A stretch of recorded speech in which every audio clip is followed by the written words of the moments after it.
guys to join me. Saying pledge to the flag. I pledge allegiance to the flag of the United States of America and to the republic for which it stands, one nation, under God, indivisible, with liberty and justice for all.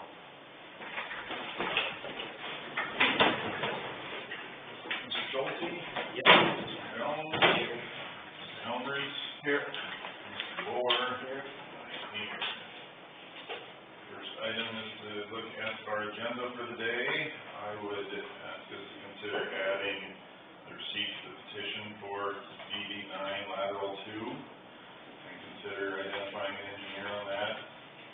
Not going to get into the world and wait 2 weeks either, but I think it might be something that would be worth considering with all of 942 and everything as a receipt.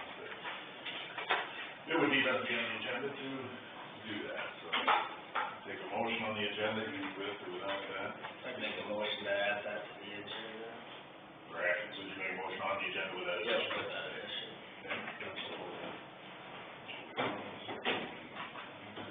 Motion by Jones, support from Helmers to just add that. Before the time item. That's all right. Before the time items. Any further discussion? All those in favor of the agenda signify with aye. Aye. All those opposed, same sign. Next item is to look at our minutes from our last meeting, July 9.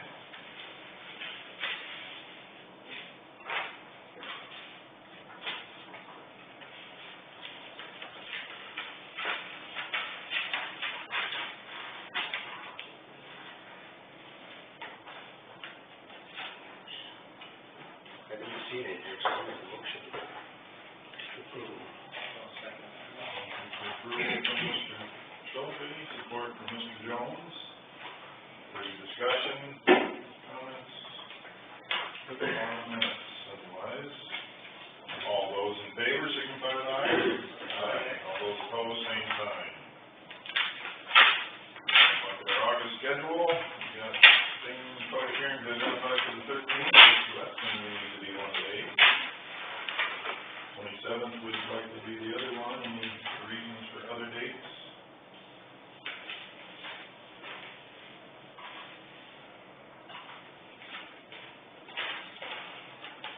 I'll make a motion. Accept that. Motion by Helmers, support from the board to identify August 13 and 27 as our meeting dates in August. Further discussion? All those in favor signify with aye. Aye. All those opposed, same sign.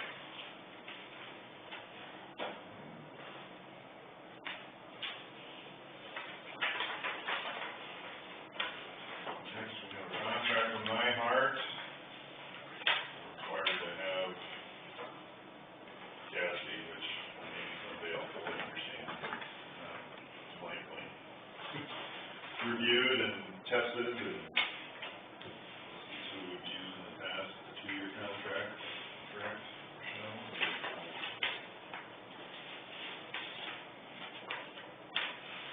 What is this really for? It's for health insurance. They need to have a, deferred overflow, expenses and qualifying report and standard Gatsby 75 with health insurance. They need to know actuaries on that and what we expend, what we have. It's all complicated.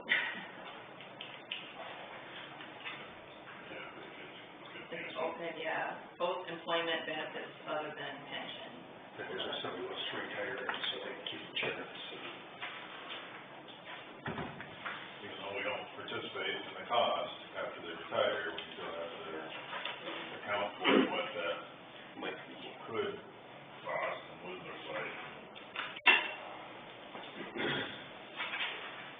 It's not something we decided we wanted to do. I was just going to say, I'm happy, but I don't want to. That's the deal where.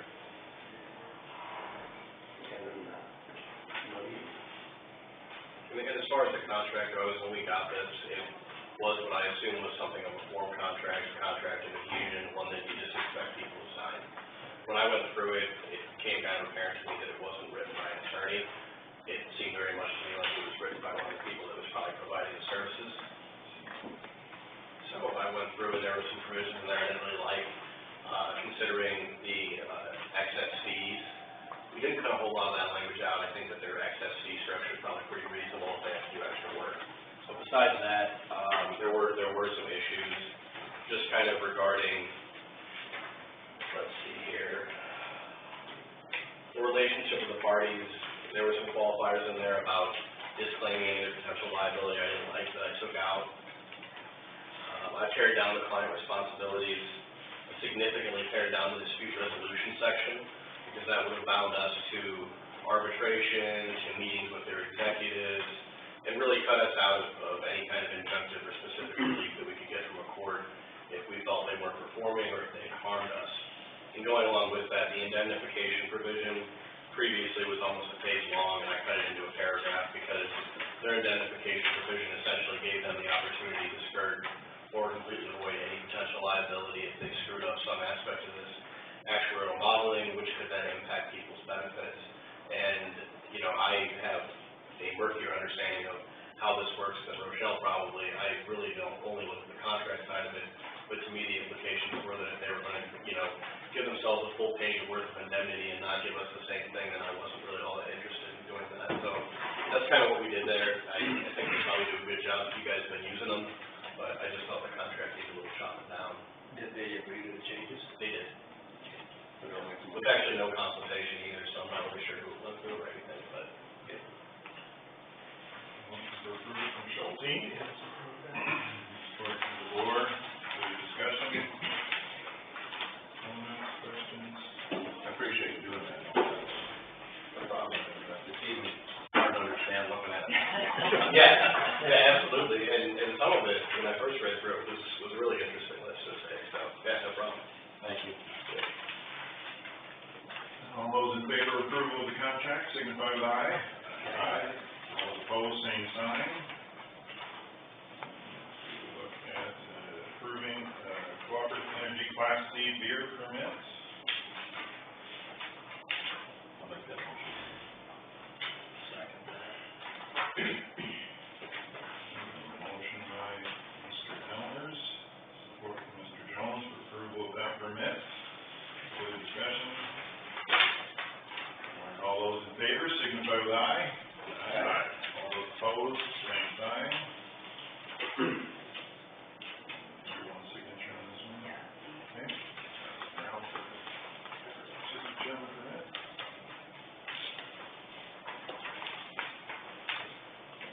Board, are you successful having luck with the zoning board member? He wouldn't give me a yes or no, he said, still thinking about it, so that doesn't help us any, so.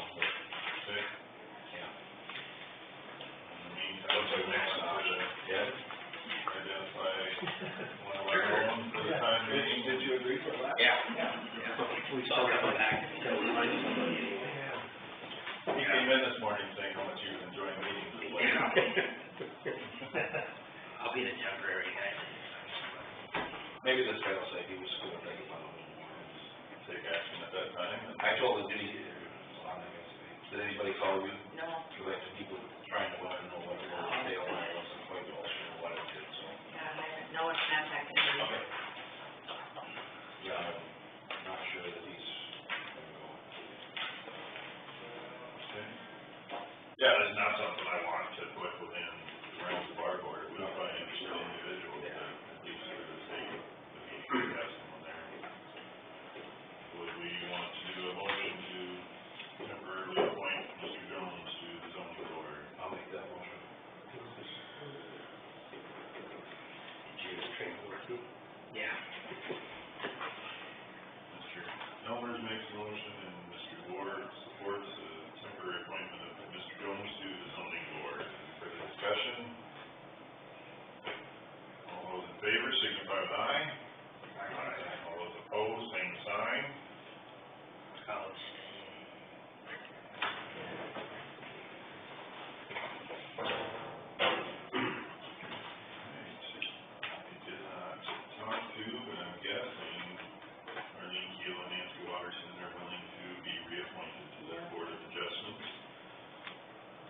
Double check.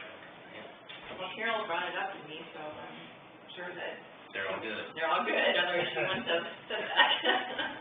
Do them separately or reappoint both together? Okay. Motion. Second that.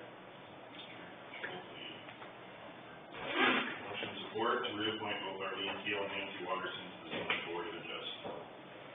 Further discussion? All those in favor, signify with aye. Aye. All those opposed, same sign. 4 minutes will not, or 3.5 minutes will not be enough for the next No. item. I can briefly get started.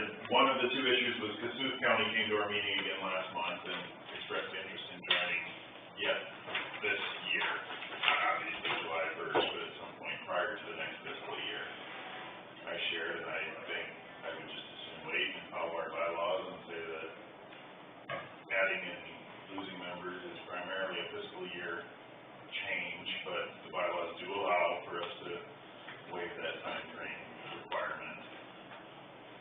I don't see it being an issue of enough importance or pressing enough that we should or would need to move away from that.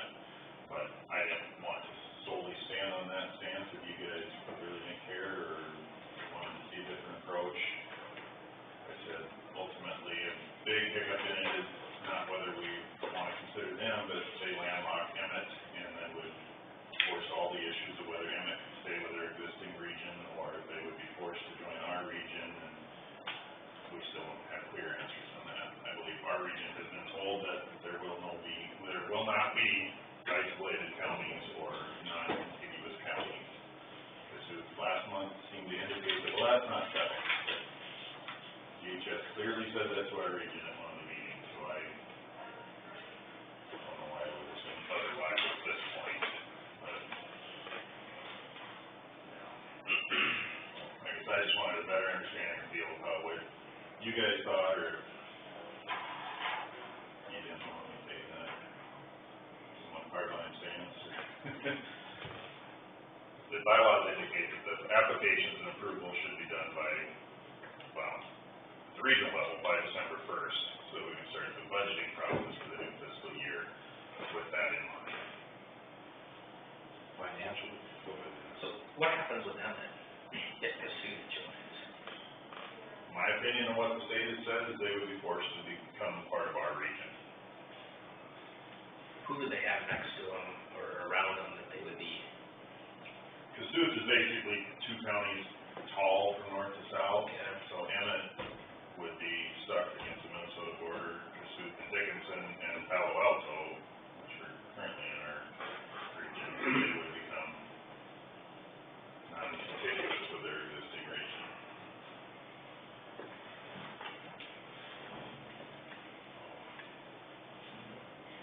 That kind of the state's way of forcing everybody into centralized areas, or?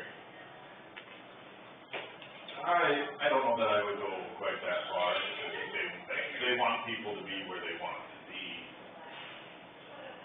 I think it's kind of probably an organizing principle more than anything, because the statute, if I remember it, is they have to be contiguous unless they have a previous relationship within as regions. A year ago that changed, they do not allow. That's not allowed anymore? Okay. No, I don't believe that. So then there won't Do be, that anymore. and that's how they keep it straight, I guess, then. Does it make any difference financially? I mean, is it be a good thing?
flag. I pledge allegiance to the flag of the United States of America and to the republic for which it stands, one nation, under God, indivisible, with liberty and justice for all.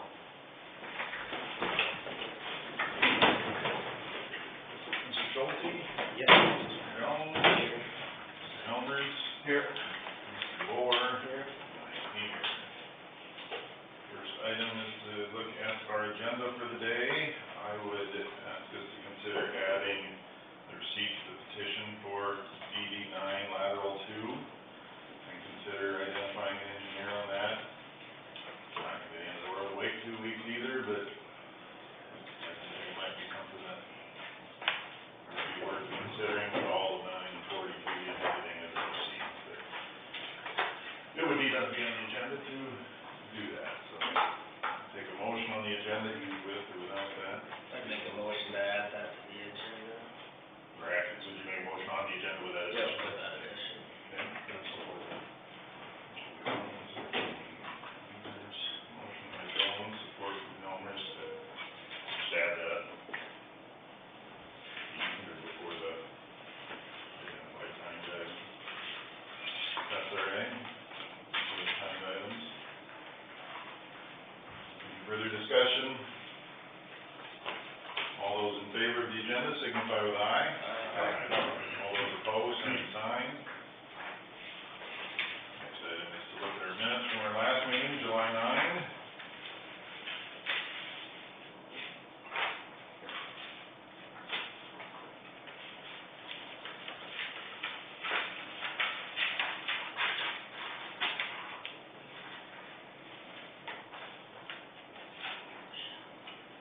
I didn't see anything, so I'll make a motion to approve. I'll second that. Motion for approval from Mr.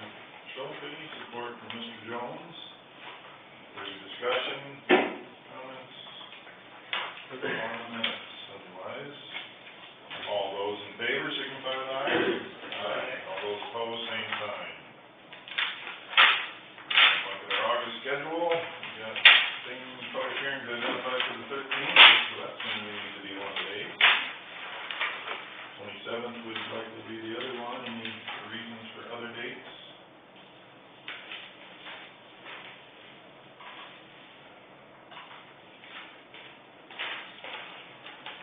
I'll make a motion to accept that.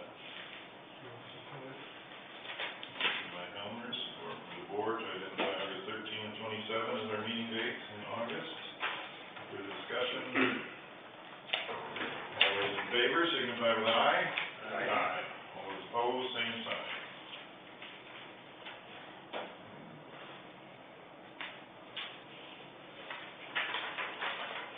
Next, we have a contract from Nyhart.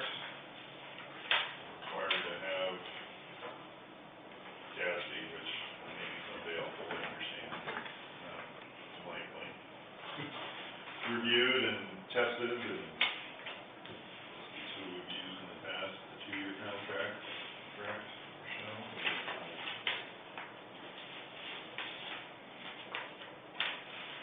What is this really for? It's for health insurance, they need to have a,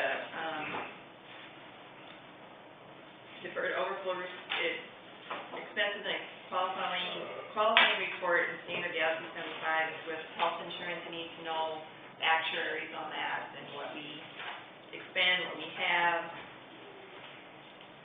It's so complicated. Yeah, they could It's use it. open, yeah, post-employment benefits other than pension. There's somebody who wants to retire, so they can keep insurance. Even though we don't participate in the cost after they retire, we still have to account for what that Might be. could cost and would look like. It's not something we decided we wanted to do. I was just gonna say, I'm not asking, I don't want to. I don't think, that's the deal where.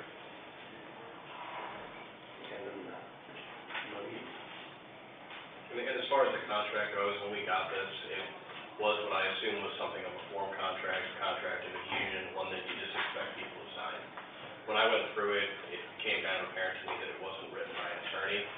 It seemed very much to me like it was written by one of the people that was probably providing the services. So I went through and there were some provisions in there I didn't really like, considering the excess fees. We didn't cut a whole lot of that language out. I think that their excess fee structure is probably pretty reasonable if they have to do extra work. But besides that, there were some issues just kind of regarding, let's see here, the relationship of the parties. There were some qualifiers in there about disclaiming their potential liability I didn't like that I took out. I pared down the client responsibilities, significantly pared down the dispute resolution section, because that would have bound us to arbitration, to meetings with their executives, and really cut us out of any kind of injunctive or specific relief that we could get from a court if we felt they weren't performing or if they had harmed us. And going along with that, the indemnification provision previously was almost a page long, and I cut it into a paragraph because their indemnification provision essentially gave them the opportunity to skirt or completely avoid any potential liability if they screwed up some aspect of this actuarial modeling, which could then impact people's benefits. And, you know, I have a murkier understanding of how this works than Rochelle probably. I really don't only look at the contract side of it, but to me the implications were that if they were going to, you know, give themselves a full page worth of indemnity and not give us the same thing, then I wasn't really all that interested in doing that. So that's kind of what we did there. I think we probably do a good job if you guys have been using them, but I just felt the contract needed a little chopping down. Did they agree to the changes? They did. But they'll make With actually no consultation either, so I'm not really sure who it went through or anything, but. Motion for approval from Schulte. Support from DeVore. Further discussion? Comments, questions? I appreciate you doing that. I thought it's even hard to understand looking at it. Yeah, absolutely, and some of it, when I first read through it, was a really interesting list to say, so, yeah, no problem. Thank you. All those in favor of approval of the contract signify with aye. Aye. All those opposed, same sign. Look at approving Cooperative Energy Class C beer permits. I'll make that motion.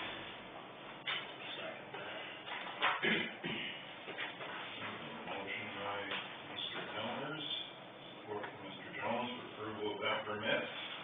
Further discussion? All those in favor signify with aye. Aye. All those opposed, same sign. Everyone's signature on this one? Okay. Now, signature on the permit.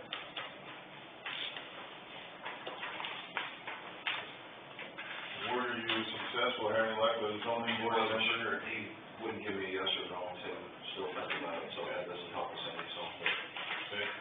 Yeah. In the meantime, what's our next option? Yeah. Identify one of our own for the time being. Did you agree with that? Yeah. We saw that one back. He came in this morning saying how much he was enjoying the meetings as well. I'll be the temporary guy.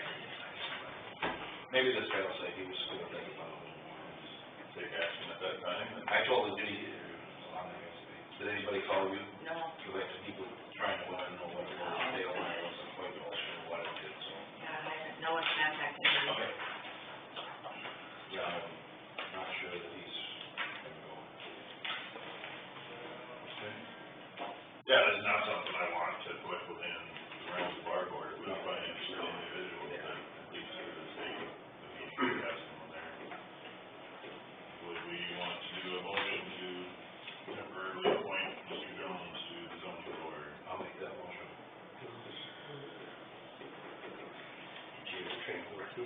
Yeah. Mr. Elmers makes a motion and Mr. Ward supports the temporary appointment of Mr. Jones to the zoning board. Further discussion? All those in favor signify with aye. Aye. All those opposed, same sign. I'll abstain.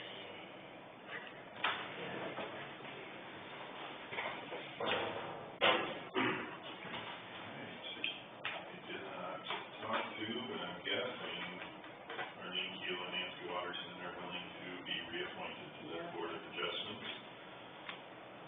double check.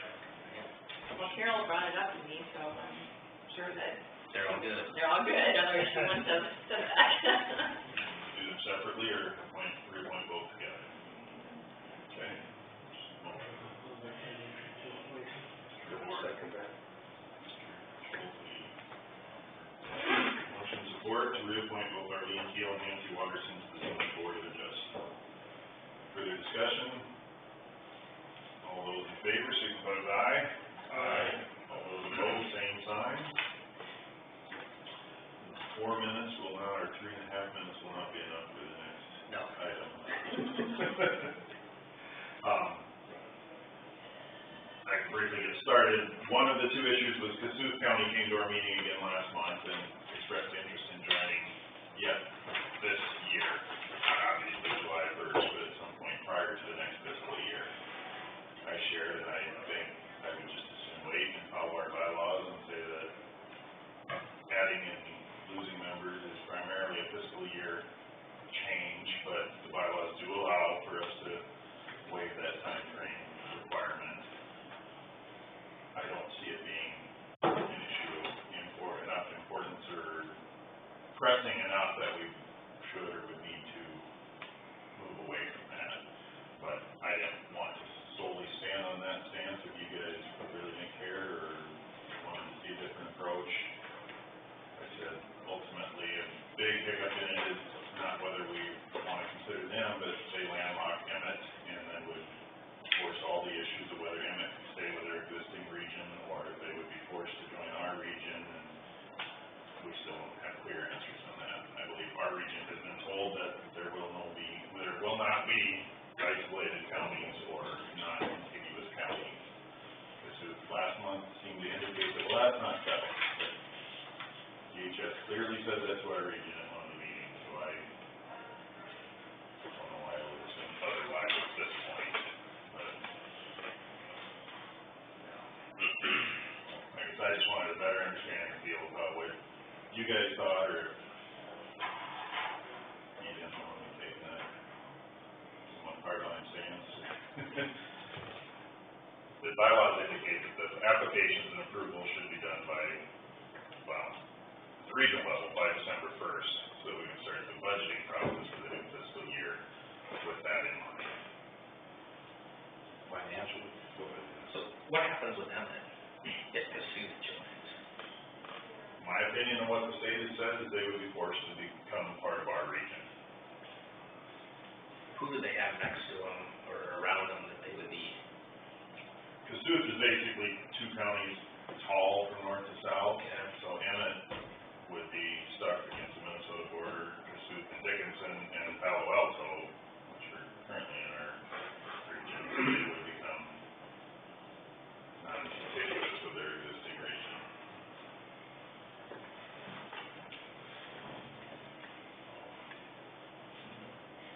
That kind of the state's way of forcing everybody into centralized areas, or?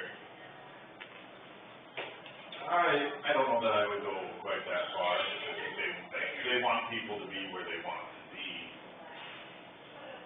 I think it's kind of probably an organizing principle more than anything, because the statute, if I remember it, is they have to be contiguous unless they have a previous relationship within as regions. And so A year ago that changed. They do not allow. That's not allowed anymore? Okay. No, I don't believe that. So then there won't be There anymore. And then that's how they keep it straight, I guess, then. Does it make any difference financially? I mean, is it be a good thing?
further it may be a hindrance initially, I would guess in the long run, it wouldn't likely be more costly than what it would be under normal operations, but initially it may be. Our citizens must not be happy with where they are. No, and they're in arbitration. They say that that is settled, but I've not seen anything in writing, and I told them that day, I'm not calling you a liar, but until I see it in writing, I'm not gonna proceed on, yeah, we got this settled. What are Emmett's thoughts about that? They've never been in the, never been willingly in the discussion. I've heard people from our region saying, I think they've come along, the Susan says, I think they've come along. Because if you left the suit, then they've essentially made the decision then for Emmett. Yeah. Yeah.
Or doesn't it make that big a deal? You've got all the extra costs, all those other people, so it's probably a wash. Yeah, some see increases in revenue, but we'd likely have services spread out further. It may be a hindrance initially. I would guess in the long run, it wouldn't likely be more costly than what it would be under normal operations, but initially it may be. Our citizens must not be happy with where they are. No, and they're in arbitration. They say that that is settled, but I've not seen anything in writing, and I told them that day, I'm not calling you a liar, but until I see it in writing, I'm not gonna proceed on, yeah, we got this settled. What are Emmett's thoughts about that? They've never been in the, never been willingly in the discussion. I've heard people from our region saying, I think they've come along, the Susan says, I think they've come along. Because if you left the suit, then they've essentially made the decision then for Emmett. Yeah. Yeah. And I go at that, let me just come back to it, my comment. But No real, teaser there. since we're on topic, where are we at with the suit from the debt? I know they provided information about kind of substantiating where They're they're saying at. that's settled by the arbitration. And that was subject to that. I'm more confident that that will not be an issue of them bringing debt into the region. But until we see the documentation and final things finalized, I don't think it's a guarantee, but I don't think it's as much of a concern as it was previously. And I think that's smart because, it's like, maybe they aren't honest with you, but the time people end up in arbitration, people have expectations and they may expect it works out one way and it doesn't go with it that way. We're making a pretty big decision for a lot of people there. All right, at 9:00, sorry, we're 9:01 and 53 seconds, we have Three Waters Wind Farm on the agenda. If you guys want to come up here, that may be the easiest. Chairperson, Jason, thank you. Pat Landon, nice to meet you. Nice to meet you. Mark Wingerstein. Thank you.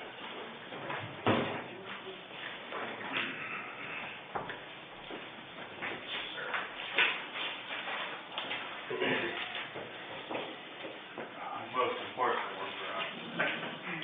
One. If you have an extra, I thought that was PowerPoint. Okay. Then it's easy, going to name. That was the bit of. Yeah, there we go, it's on the back page. Especially with the last name, like Winghurst, it's, so. Yeah, absolutely, that's okay. Yeah, we've got our economic developer with us. Perfect. 2 members meeting. Great, great. Here. You're good, yeah. Where's the engineer? Coming up, or I hadn't talked to him. Check if Aaron's available, or? Want to just go around and introduce ourselves for each gentleman? I think Jason Van Hook, Chair this year. Hey, Carol, or, Jerry Homer. no, for just. Mike Schultz. Okay, thank you. Great, good to meet you. So I'll introduce myself. My name is Mark Wingerski. I'm a senior project manager for Scout Clean Energy, and just give you a little overview. It's actually not included in the presentation here about our presence in Iowa. So I'll talk about our presence in Iowa before we ultimately move into the Three Waters Wind Farm. I'll have Pat introduce himself as well. Yeah, hi, Pat Landis, I'm an associate project manager with Scout Clean Energy and, assisting Mark on, the Three Waters Wind Farm as well as, at another project here in Iowa. Yeah, so didn't make the presentation, but just talking Iowa for a minute is, we also have another wind farm in Iowa, West Side, Carroll Crawford County, so we've that project, that we have, further east in the state. Myself, I've also worked previously in my career, had a project in Pottawatomie County, so certainly, have done some business, some familiarity here with Iowa, and, why we wanted to come in and visit with y'all on the Three Waters Wind Farm is, this is a project that originally started in Minnesota on the other side of the state line in Jackson County. And we've continued to evolve the project and progress the project. So now we're, looking at some area here in Osceola County. I mean, primarily far northeasterly portion of the county, Fairview Township. So we're just touching Fairview a little bit. So, I always like to operate under the pretense of, no surprises. So I wanted to get in front of y'all and introduce the project and let you know that, we are buying some wind leases out there in Fairview Township, and we are here in Osceola County. And met with Aaron, I guess it was probably 2-3 weeks ago. I was kind of in and out on the way to another meeting. So, making the rounds and just making everyone aware of ourselves and the project and our timeline. So, rolling through the PowerPoint here. So, a big block of the project is in Jackson. Flip to the next slide. We went ahead and just showed the area here in Osceola. Again, far northeasterly portion of the county. Right now, we're really only chasing, about, five sections of ground there. That might expand over time, but, minor, minor presence there in the northeasterly portion of the county. So, with Three Waters Wind Farm, when it got its inception was back in 2016.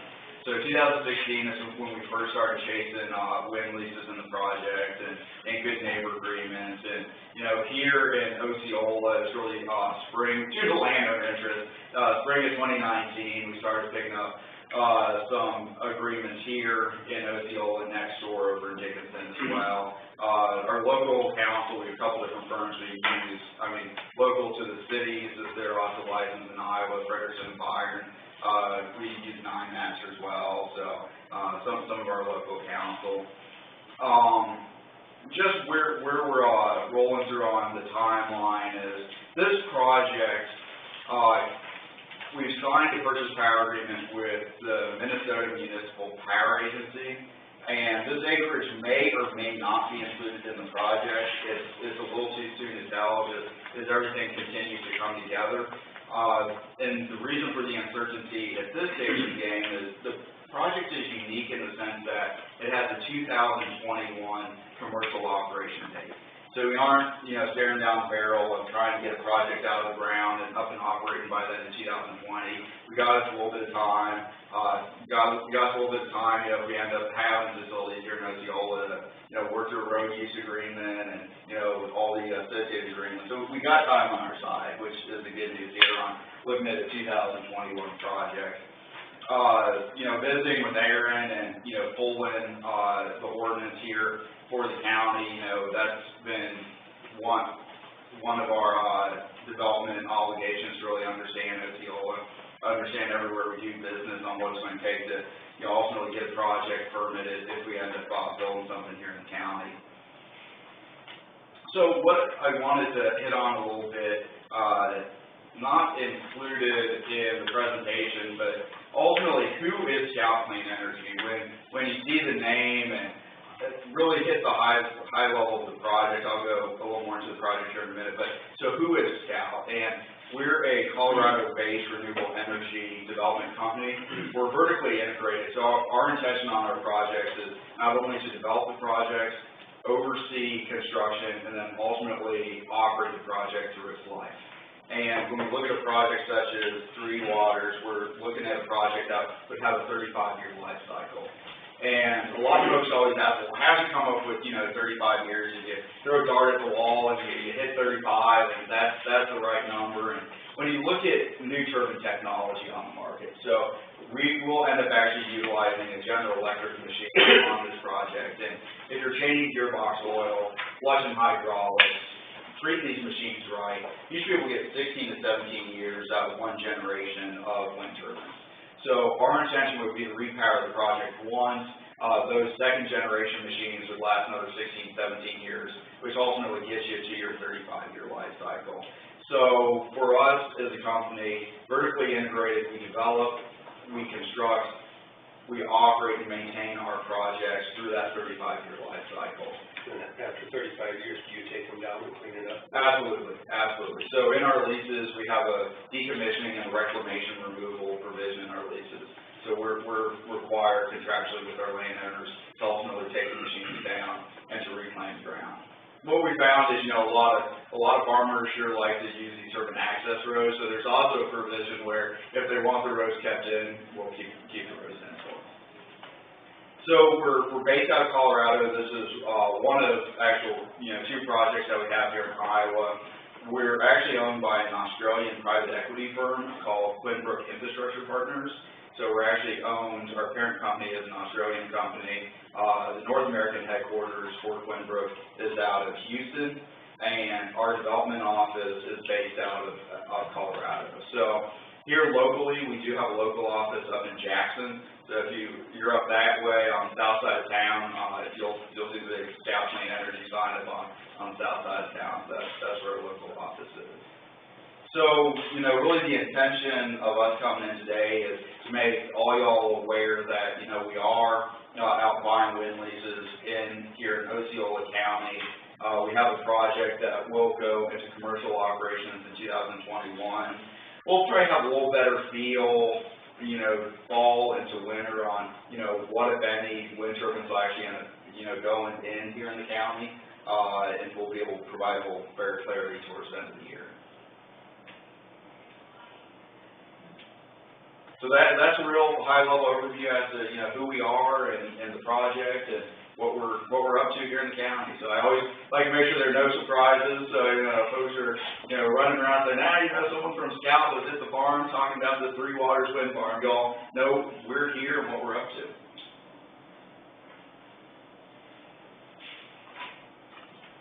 And then I also, through some community involvement, again, long-term relationship, will be investing here in the community for, 35 years. So, here in Iowa, we sponsored, Pheasants Forever event and Get Up and Bowl, which was a Special Olympics event as well here in Iowa. So we always try to be good community partners as well and sponsor local events and have a presence, have an office as well.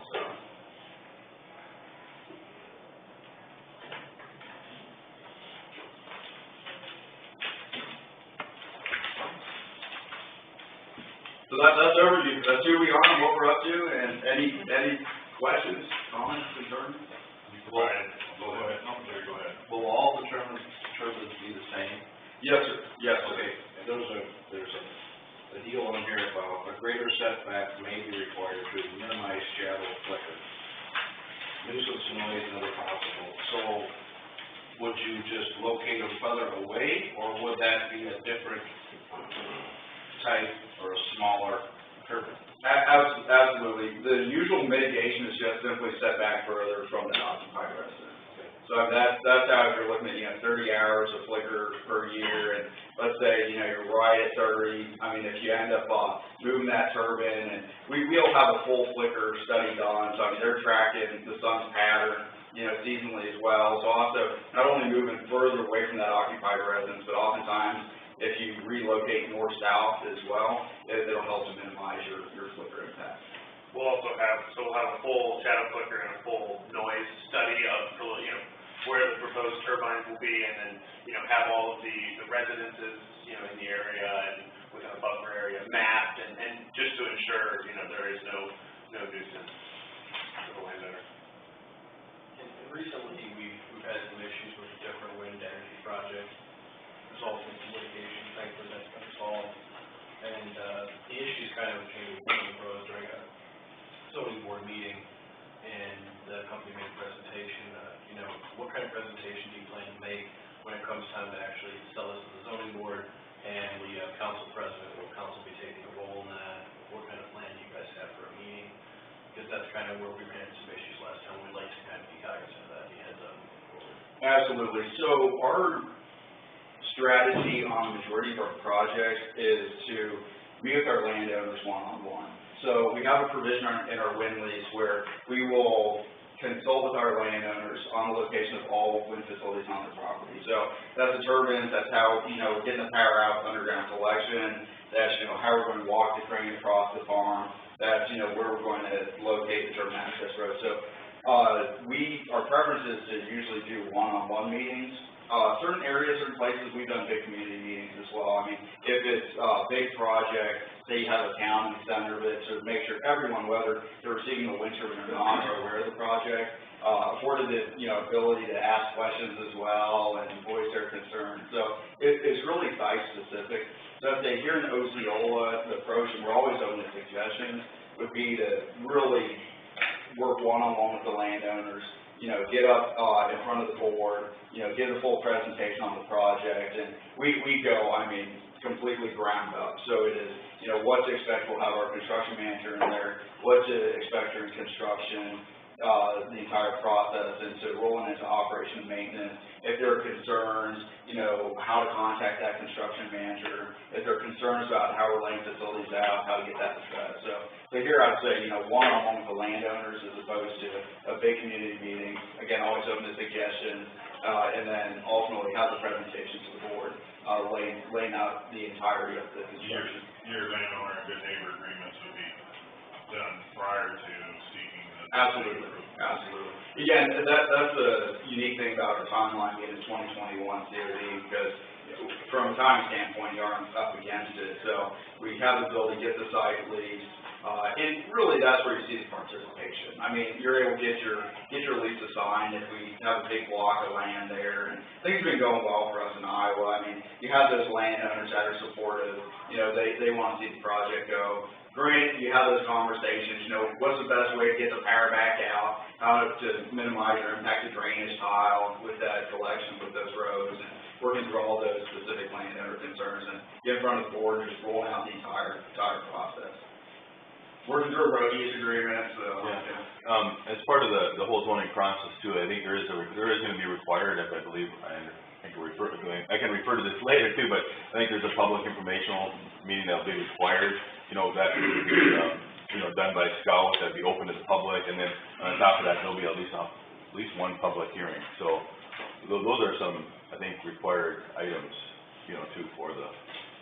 Correct. At a minimum, and there might be other stuff too. I was saying those are two key things that are public, you know, for open to the public. Yeah, and here, I mean, it's such a, you know, very Small. well-defined, small area in Fairview, so.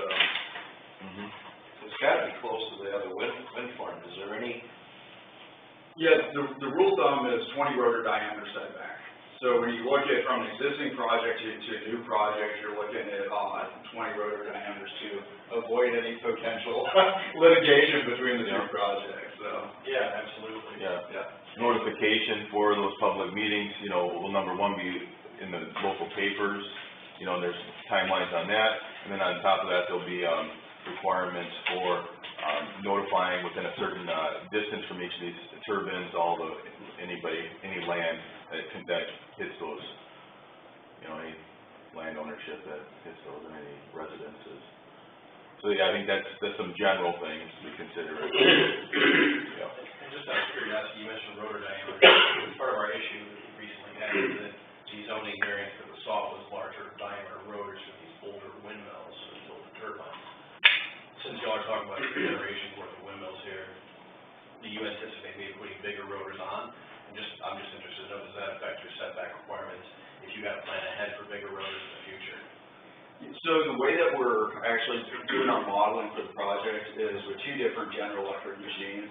So with actually two different rotor diameters. So we're actually utilizing the larger of the two rotor diameters as we build in our setbacks, exactly for that reason, so. It won't get bigger. What's that? The rotor diameter won't get bigger than it starts out to be. Correct. Well, what we'll do is we'll apply the largest possible rotor diameter on a General Electric machine with how we ultimately end up sizing the facility. And then, you know, very likely we'll actually end up using a smaller rotor than how we have our facility set back.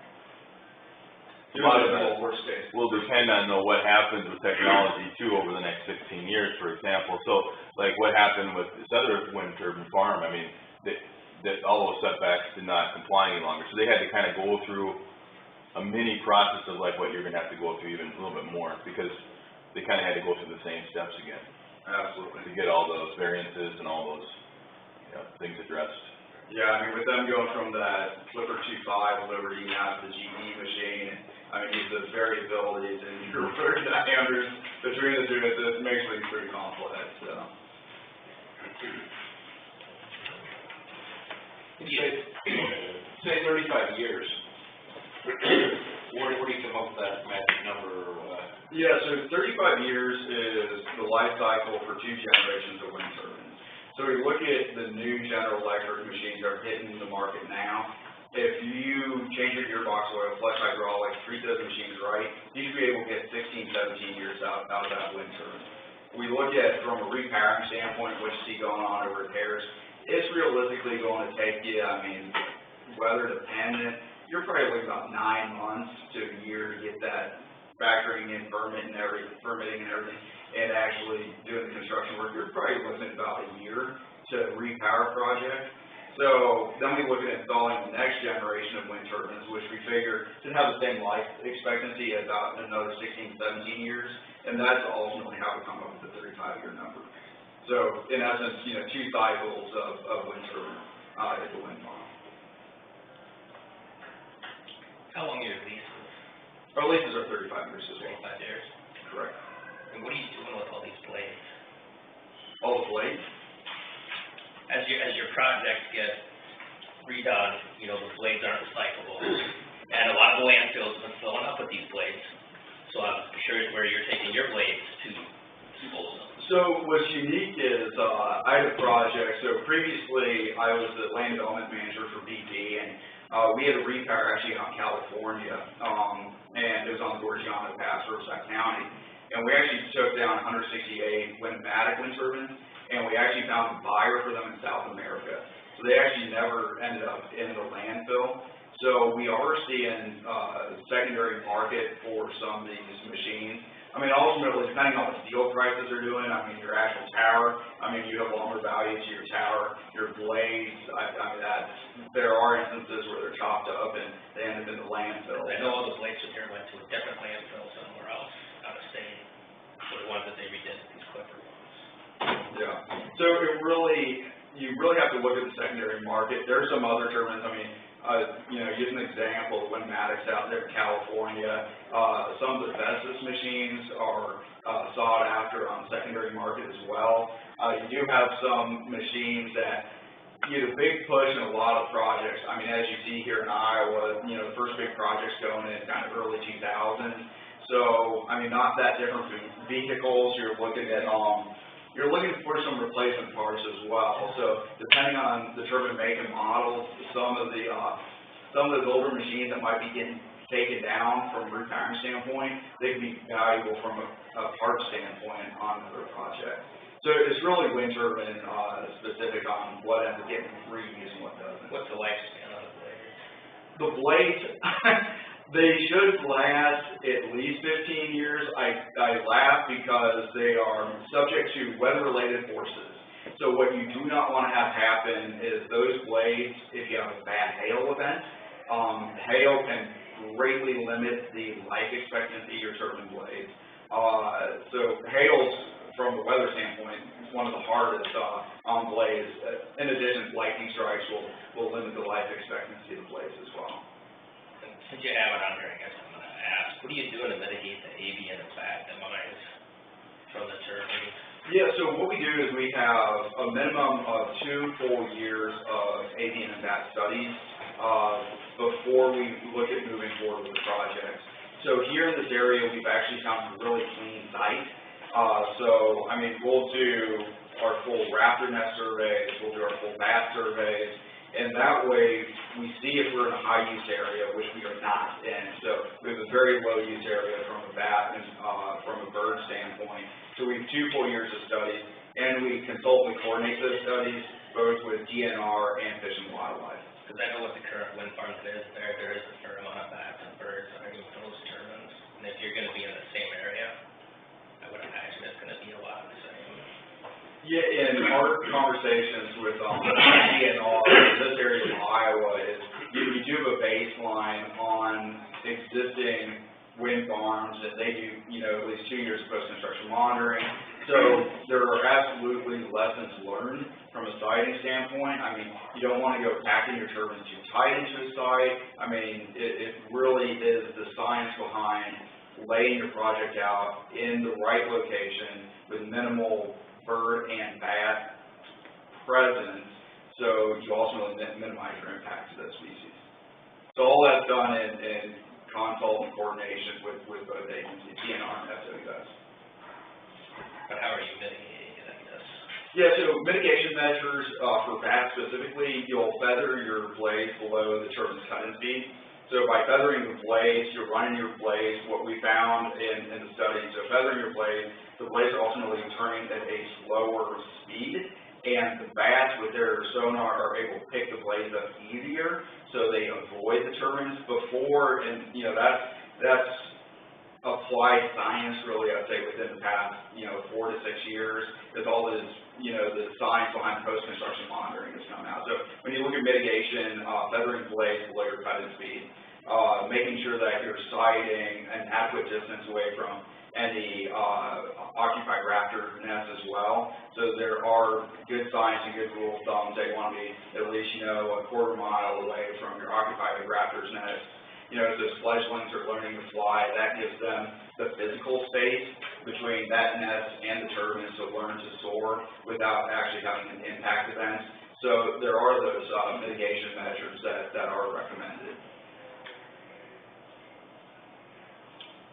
You mentioned good neighbor agreements. I assume those are agreements on which your company agrees to do or not do a number of things. What kind of requirements or agreements and duties get imposed on landowners as a result of those good neighbor agreements? Yeah, the good neighbor agreements it enables someone to ultimately come into the project without having wind facilities on the farm. So the main right that we're trying to buy, well, in fact, 2, is, in essence, the wind rights, so that way another developer cannot come in and impact the wind of our project. So we're ultimately, trying to protect our project, buying the wind rights by a good neighbor agreement, and the ability to cross with crane. So when we look at operating the heavy lift crane, you get very expensive if you have, say, a parcel in the middle of your project that you can't cross, and say these might be folks that they support the project, but they don't want the turbines for one reason or another. Do a good neighbor agreement. It helps us to be able to cross with the heavy lift crane, and it enables them revenue from the project for the life of the project. So wind rights and crane rights, those are the two big needs. Buying yourself some space and buying yourself the opportunity to ingress and egress through those places. Correct. The PC term for mitigation. What's it? The PC term for mitigation.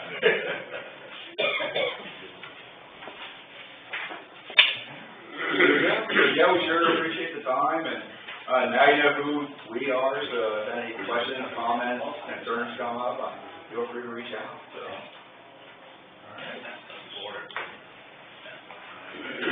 Great, thank y'all. Further guys, or?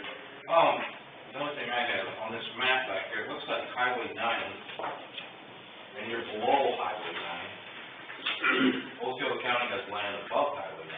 There's nothing in that area, or what?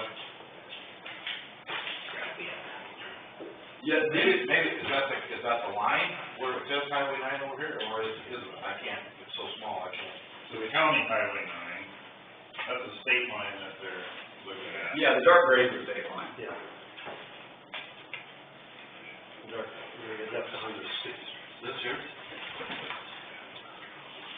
Yeah, the dark gray, that's 100 feet. Where?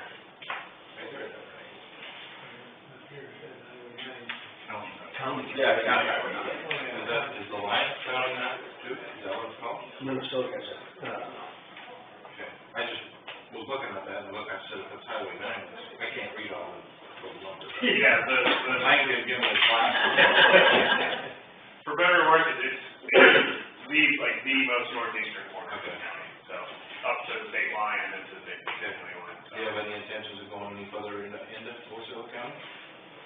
There, we start to end up, getting a little close to existing projects and some environmental constraints as well, so we'll see how it goes with landowner support, but right now, with where our point of interconnection is, that puts us, good proximity to where we have to get the electrons as well, so. Great, thank you all. Thank you. Thanks. Yeah, absolutely.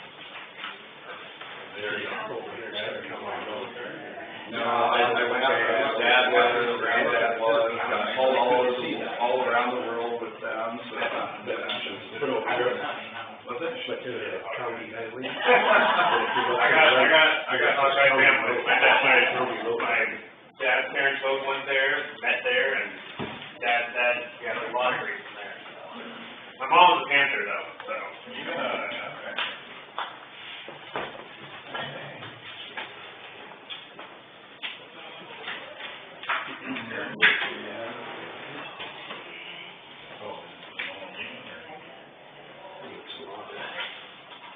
Item not to go further with the drone discussion item.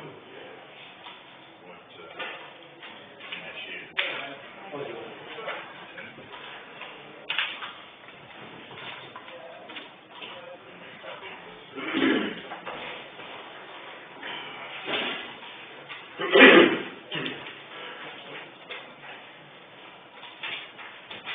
Drone discussion, I had someone text me that they hoped it was a discussion about keeping the chair from droning on and on. I don't know where that came from. I asked to have that put on the agenda, because at our EMA meeting, the city of Subway is gonna buy a drone, their electrical department is. And last year, I think we used the drone, 3 times? Yeah. And if we buy a percentage of that drone, then we'll be able to use it, like for, what'd you use it for last year? We used it to find a missing kid, and we used it for, damage assessment. And the third time was, that was another damage assessment. That was Dickinson County. Because I was thinking that maybe Aaron could use it too, to go out and check whatever bridges or roads where you can't get to. Oh, no, it could be used very much so, especially if I'm able to capture, survey type grade control, like horizontal location and elevation, to some reasonable accuracy. Actually, I can use it for quite a bit. I mean, whether it be stockpile inventory, a whole bunch of stuff. I actually hire somebody about $250 a time to measure my stockpiles now, because it's kind of dangerous walking and trying to do a survey on a stockpile, and it's almost more of a hazard than it is a, kind of financially, and. So I just thought it'd be good for us to talk about, do we want to get involved in buying a percentage of it? Because they'll use it most of the time. And they asked the fire departments to contribute, and I heard back from Waukegan Fire, and they voted to contribute to it, and Sibley will, so. How much do these things cost? I just learned about this too. What are we talking about? Yeah. Well, we haven't got, this is just preliminary. Yeah. The thing costs like about $35,000. $35 grand, yeah. With the thermal camera, and this comes with 2 cameras, the batteries. So this be coming out of EMS funds? Well, probably depends on who wants to use it, I guess. I don't know, mid-range. Or secondary road funds? For right now. I think that is Do we even want to get into it? But we do wanna get into it, I wanna know where we're getting the money from. I mean, obviously, if he's using it, it should come out of EMS. Oh, yeah. Well, that's something that can always be discussed, where it comes from. If Aaron needs it, Mm-hmm. or do we just let the city buy it, and we just rent it as we need it? exactly, that's another option. Yeah. Cause you're talking about $250 a time is what. Well, that's the thing, you know, too, I pay about, for my survey aspects, like measuring stockpiles and such, I pay about $250 a site. You know, for him to come out and do that, Hagedorn, same guy who's crushing our gravel, his son's gotten into that. So there's other resources too, you know what I mean, on that. I don't know, again, that sounds like a pretty nice drone, so it probably has a lot of capability. How much what are we talking dollar-wise? That's what, I mean, they want us to contribute, they've never given me a dollar figure that they want from us, I think they want whatever you wanna contribute. And they wanted me to ask the fire department, so I did, like I said, I heard back from Chief and Sibley will donate, but $500 a piece, so don't go far, but. So Mike just asked me to come up here and just tell you what he told us, and he is coming back on the 14th for our exercise, he's gonna have the drone there, so. Yeah, there's gonna be an exercise by Melvin, if you wanna watch it operate, you know, it'd be a good experience. Now, with this, go ahead, I'm sorry.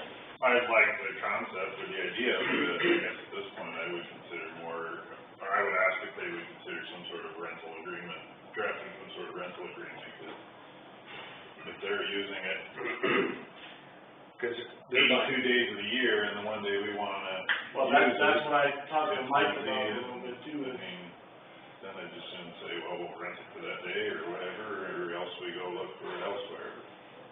I think we'd have to kinda have a agreement that we preempt.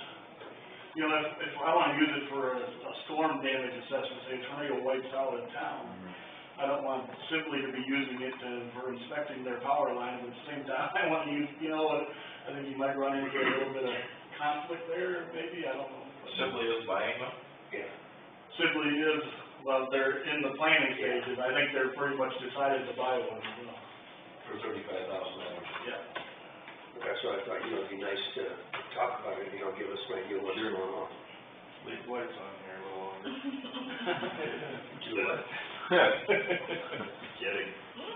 Who, so with this whole drone thing, is, like, would they have their own operator, like, or would you actually operate it? We could they offer a pilot training course for whoever we wanted to go get certified to fly it, we could go take the class, this guy is coming to town to give. So, You know I'm gonna ask, is there a cheaper? I mean, that seems like an awful lot of money. yeah, they are very expensive. You could almost find your account card. I think that has to do with the precision and the technology that you're buying, because it's all about that. What There we is think, thermal imaging, I'm sure by the time you add in all those things. could we buy into it for $5,000 or $8,000? You know, It'd be cheaper to rent it for $250. Yeah. $250 goes a long ways. But then, well, like, in the past, we've got one of Brian's and Dickinson is what I've used. O'Brien, they're either got one or they're getting one, Sioux County's got one. What does Dickinson charge you? Ain't nothing, usually. Yeah, if we keep calling every time, I'm sure that'll change. And I go, Until it does, it's going to bill. If it was $1,000, it'd be cheap. Yeah, I mean, it's very expensive. As far as pilot's license, I quit playing video games when they were more than 2 put up, so I don't know how to handle that. Big picture, I think, the sheriff's department, emergency management probably have the best, need for that type of technology, like bigger picture, you know what I mean, from a monitoring standpoint. You know, the secondary road department, Osceola County is pretty small. At some point, the cost benefit ratio, I mean, if I was gonna really get into this, you'd do it yourself, probably. You'd really do it for real. You'd like have a person, but at that point, I don't know that it would make sense. You know, at this point in time, for us to have that capability, it's probably easier for us to rent it or hire somebody to do it on a case-by-case scenario. You don't need all that technology. No, but it depends on how much you got into this. Probably for the size of my county and for what we're capable of, employees wise and everything else, yeah, it probably doesn't make sense. Wouldn't Probably. we be better off to combine if we did decide to buy one with another county or Yeah, that would probably be one way. two counties or? Thank God, I believe there's grant money for Yeah. law enforcement. I'm not against it, I'm just against spending all that money. And and not to have police. I can see law enforcement though having a need for that kind of technology big time, you know, just like our military and everything else, I mean, so I can see that aspect. For me, I probably would spend more money than I get from it, you know what I mean, in value, And that's what we're here for. yeah. That's just my big picture thought on this, I haven't evaluated it thoughtfully or thoroughly, but now renting it though, or paying them a fee, that's totally different, that makes a lot of sense to me. You don't want a need by, Maintenance, a need basis. software updates, and then if somebody trashes it and breaks it, are we chipping in on the repairs? I don't know. And there too, we have a resident assembly, so we don't know what, maybe they've got different ideas, I don't know. But I think it'd be good for all, fire departments to be able to use it. Yep. And the only two you heard back from was Waukegan and What Keaton said, we, Sidley. It's never come across us that I know of. Did they Yeah. talk about it that night? was late. John was there, so he should have. No, he- We didn't talk about the night of the drill, so. Okay, so he hasn't said that. John has been at our meetings when we talked about it, so he was gonna bring it back. I mean, I guess But that, even if every fire department contributed $500, that's still only $3 grand. Yeah. So. you know, And from what, a little bit I've heard about it, Subway would house it and take care of it, right? That's the way it sounds. See, that's, They'll just raise the utility bill, they'll get it. yeah. if this did go, you know, like I talked to Mike, we'd have to, it would have to be somewhere accessible to me and you and all of us, so we wouldn't have to call in a city guy every time we wanted to use it. Well, that was the question I had about the fire department. Okay, so if it's suddenly, if we have a fire, and every time somebody brings it to us, or we get it, or the guy that's running it, I mean, Yeah, is it too late? that's why it would have to be easily accessible, like in that situation, to me, so I could run it over there fast. But there again, Subway's on call 24/7. And if you called me, I could call Mike. But he knows that it's on. They've got, linemen on call 24/7, they can get the drone out at any time. They probably wouldn't do that. Okay. I mean, I think you need to Run have, them over to Harris with the drone. Well, they could get it out and Dan could run it over, you know. Yeah, I think I'd be more in tune with using Dickinson's and renting it from Sidley when you wanted to use it at this point. But that seems to be the most cost effective. with Dan, you'd be the logical choice, I guess, to have the operating license and do the actual, Yeah, I thought Work. we'll get the license if they. he would be the logical, if you're gonna do this, he'd be the I would think he's the logical guy, I'll have it all funneled to. You'd have to have more than one. Absolutely. You can't, I you don't know, think- if there's there's definitely an have to get a- emergency, you don't have time to think with it. That's right, yeah. Don't they We have to get a deputy and some fire. Don't they train like 8 of them for nothing? Yeah, Did they have you signed up yet? no, this is just in the, We're just in the beginning this stage. is I'd be I don't even know if it's. hesitant to join on with, purchasing a percentage of it or any sort of approach like that, but having access to it and renting it when need be, I guess would be more. That's another Yeah, whatever you decide is fine with me, I mean, I can still approach at this call point. Dickinson and Sue and O'Brien. I think that'd be the best to start out that way. You can go from there too, I mean, there's always options later on. Keep watching for grants. Yep. Okay. Maybe we find we need to buy one, you know what I mean? You find out later on, after you've been doing this for a couple of years, you say, we need one, for the emergency and, You know, I know a lot of You know, these co-ops are talking, I don't know how sophisticated they are, but I mean, that might be an option for us too. You might want something or, they probably have a lot of men trained to run them and. I certainly see advantages to having access to it and use them in a situation, but it's not sure. But that's why we brought it up here, so the discussion side. Anything further there, gentlemen, or? Like Dan said, there's gonna be an exercise with it, so if you guys wanna go see it, see how it works. The 14th, 6:30, Melvin District.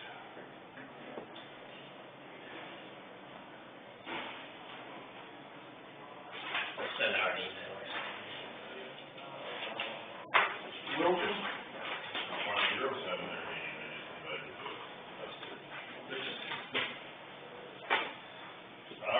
Thanks, Dan. Thank you. Thank you.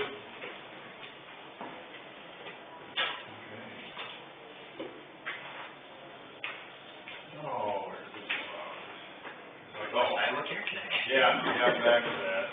I had just made the point and raised a little bit of ire, but with what's gone down with Lyon County leaving for Sioux Rivers and the way, in my opinion, some of the existing members of Sioux Rivers kind of initiated talks and tried to come and get members from our region, and we didn't appreciate that as a region, as a whole, it seemed. And I said, if we're moving forward with Sioux, we're gonna do the same thing to Emmett, or a similar thing to Emmett, we're forcing them into, changing their region in a way that, and, yeah, others can see it that way, and I know it's not apples to apples, but it's still our region making choices and making changes that are affecting other regions without Emmett asking to be included in that, but I really had an issue with that, so. Has Emmett tried smoothing things out with Cassuth to see if they wanted to stay where they were at, or? I don't believe so, and and I guess that's kind of what brought it up too, well, maybe we need to go talk to Emmett, and I said, I understand the Cassuth situation is creating it, but I, as a region, don't want to initiate that discussion with the county about leaving their region. That's where I see similarities, and If somebody talked to if Emmett. Cassuth wants to get Emmett on board with them and both apply, I'm all for considering it at that point, and I would be willing to consider waiving the regular timing requirements, but at this point, I think this discussion needs to be Anybody tell looking Cassuth at that? next fiscal year. Anybody tell Cassuth that? We said that at our last meeting, and we just wanted a little better for today, we wanted a little better understanding of what the county boards really look at it as, is, Emmett is aware that they're gonna get forced in if we let Cassuth in. yeah. Someone had that conversation with them. They're aware of that enough, and they said they would fight tooth and nail to the state, to let them stay where they're at, or at least give them options, but I don't know where that would go. And I can't see having Emmett hold Cassuth hostage from going somewhere else either. Yeah, both sides are. So it's like if they want out, I mean, might as well let them in. I agree with your theory, but the nice guys finish last. Yeah, no, I hear you. I agree with everything you just said, Jason. Yeah, I'd rather finish last, doing it the right way than, or personally, but ultimately a voice for this board, so.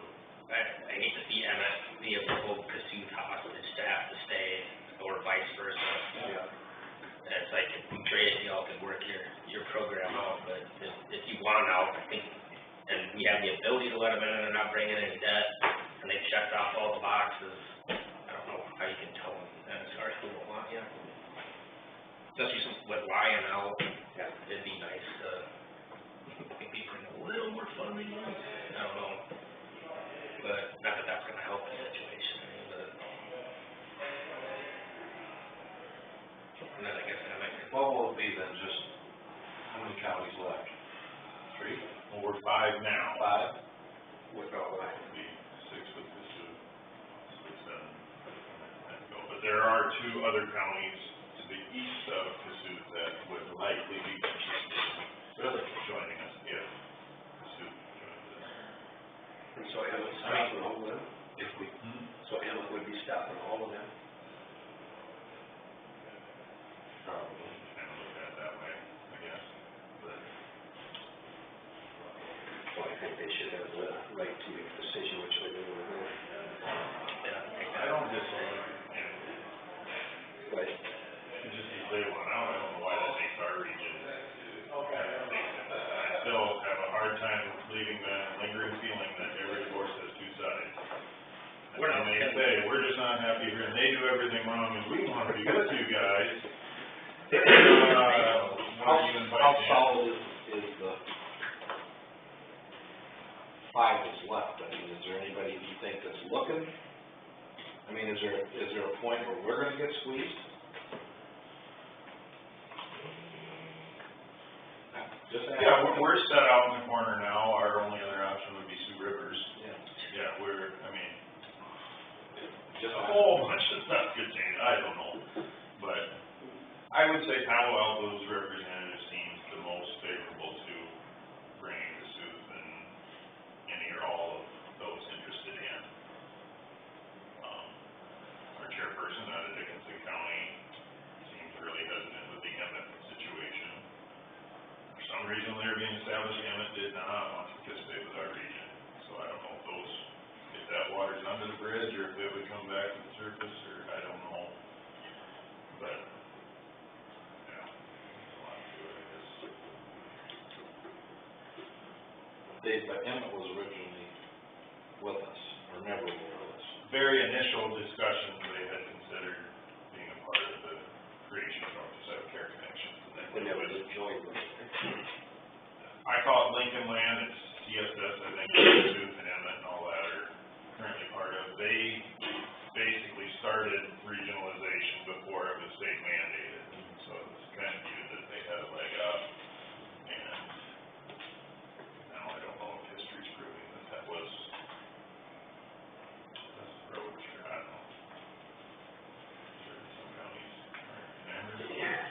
Cassuth does touch another region too, so that basically says, or my impression is that there's not any discussion in going into that region. So that also makes me wonder, why do we want to quickly accept someone that so badly wants out of where they're at? And fair enough, but I don't know what it is that's fair enough to say, but isn't really welcome by another region that they touch.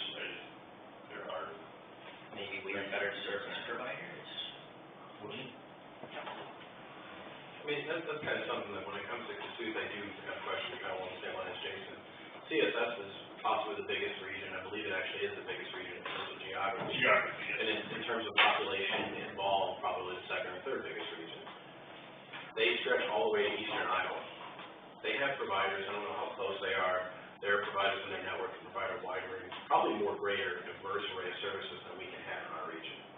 I don't know what their access is to it. Heaven knows y'all have sat here while I talk about our issues to access to mental health. Difficult to predict. But since they undoubtedly have more providers they can access, a wider region, probably greater economies of scale in accessing those services, and they want out so badly, yeah, you gotta ask some questions. And now they're in arbitration. And, you know, again, we were talking about that Nyhart contract. Part of the reason I didn't want us to be bound into arbitration is that arbitration is a great black box of private legal proceedings. We don't know what's in that box that Cassuth is involved in. We might have a general idea of what it is. We don't really know. And they're in arbitration. They want out. We had to kind of strong arm them to honestly give us a good financial picture of where they're at. I gotta say, I still have some reservations about Cassuth coming in, just from a legal standpoint. The reservations aren't as strong as the last time we talked about it, when Jason and I were going to meetings, when county attorneys were routinely going to all these meetings. But I still think there's certainly some questions that need to be answered. And Jason's been going to more of these meetings, so he has a more detailed picture of it, but that's kind of still how I view it. Use your best They opinion. seem interested in considering Cassuth. Is that prior to next fiscal year, waiving our kind of bylaws approach to things? I shouldn't say waiving, because the bylaws allow us to use a different time frame, but the established time frame would be application done by December 1 and starting a fiscal year. July. You know, that stuff will shake out if we wait till the next fiscal year. With Emmett and everything else. Okay. That's just my thoughts. That'd be an easy way to send it home. I think it buys us time, and even going back to their first application, well, this became a hurry thing. Well, we've never hidden that you need to have the application in by December 1, and it needs to be decided by then, and if you allow it to drag out and wait, I don't think it forces us to need to rush on it, but Use your best you judgment. guys are content with taking the stance of, let's at least wait for consideration until next fiscal year. I'm content with that, and not really pushing too much of a stance on the other side of it. Is that fair enough? Yep. Okay. And the other issue is the recently passed children's mental health requirements of regions. I fully believe it's an unfunded mandate from the state. Dug up 25B that says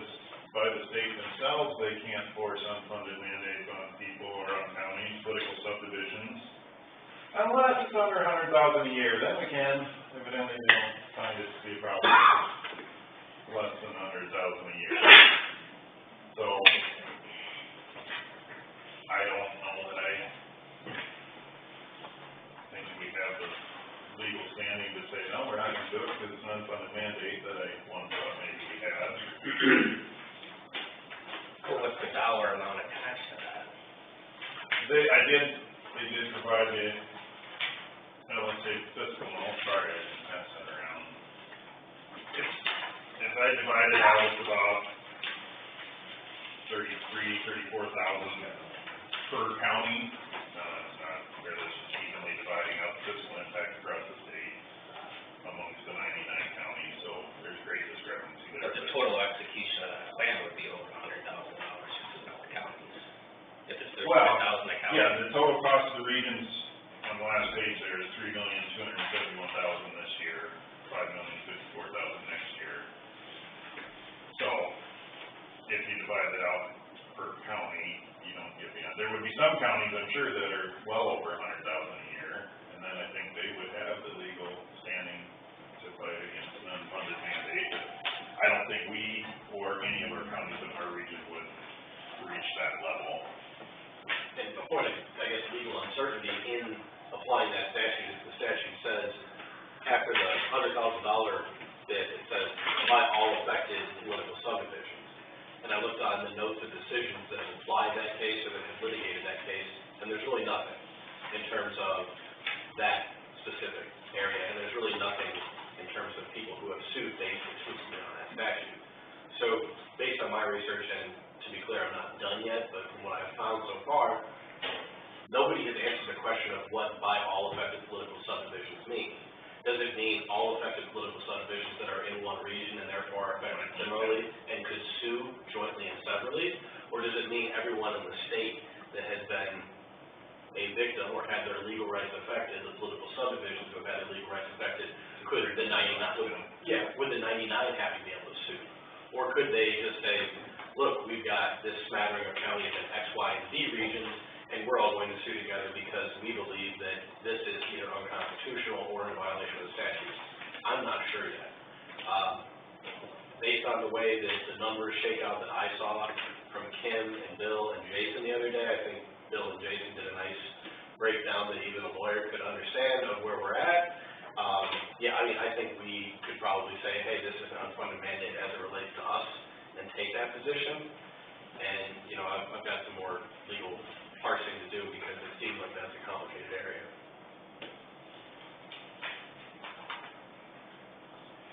I shared with you the dire looks of the ending fund balances and likely not being sustainable within a few years. This only hastens that.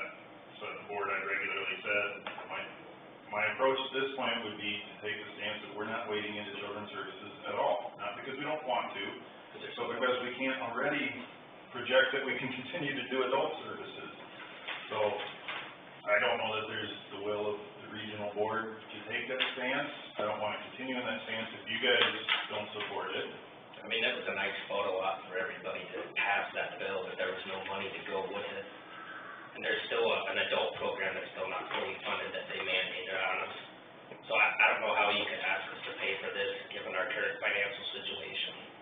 I had this conversation with Mr. Wills on Saturday when I read that article we had in the paper, and he assured me that somehow we're gonna be able to drop property taxes and still find the money to pay for all this stuff. And I'm like, well, you can't keep adding programs and not raise the taxes to pay for it, because we're gonna have to be able to raise that levy rate at some point. Yeah, that article was fantasy. Yes. It was a fantasy piece. I saw that Saturday and there's no way. It made me stop my tracks when I read it. I mean, it was rich. Yes. It was rich. I mean, and the thing about it is I hate to leave children with mental health issues out in the cold on this. Like, I mean, as somebody who gets up there at least once a month and does children's Zoom report day, a third to a half of those kids have present obvious mental health issues or emotional disturbances. But with how much it costs for adults right now, I don't see how we can do it. And, you hate to say leave a disaster be so people can look at it and maybe actually spend some money on it when they can, but I think that's where we're at right now. Well, and the reimbursement rate is so low to the know, Seasons is kinda hanging on, and Jackson Recovery's been losing money for the last 5 years too. Yep. So it's like, I don't even know where you're supposed to get the services if you do get the money. It's bad enough if you have a kid who's been picked up as a delinquent a couple times for smoking marijuana, and you gotta get him to go 15 miles round trip to go for substance abuse treatment. You know, what are the odds he or she completes that? Low. But then it becomes an exponentially worse problem when you have a child who has, you know, violent ideations, who is, you know, a budding violent predator perhaps, or somebody who needs intervention. And we're just not getting any funding for it. It's something where people are gonna have to look at how bad the problem is, but I don't think we can fix it in a way that the numbers even come close to making sense. It's terrible. They gotta get us money. Yeah.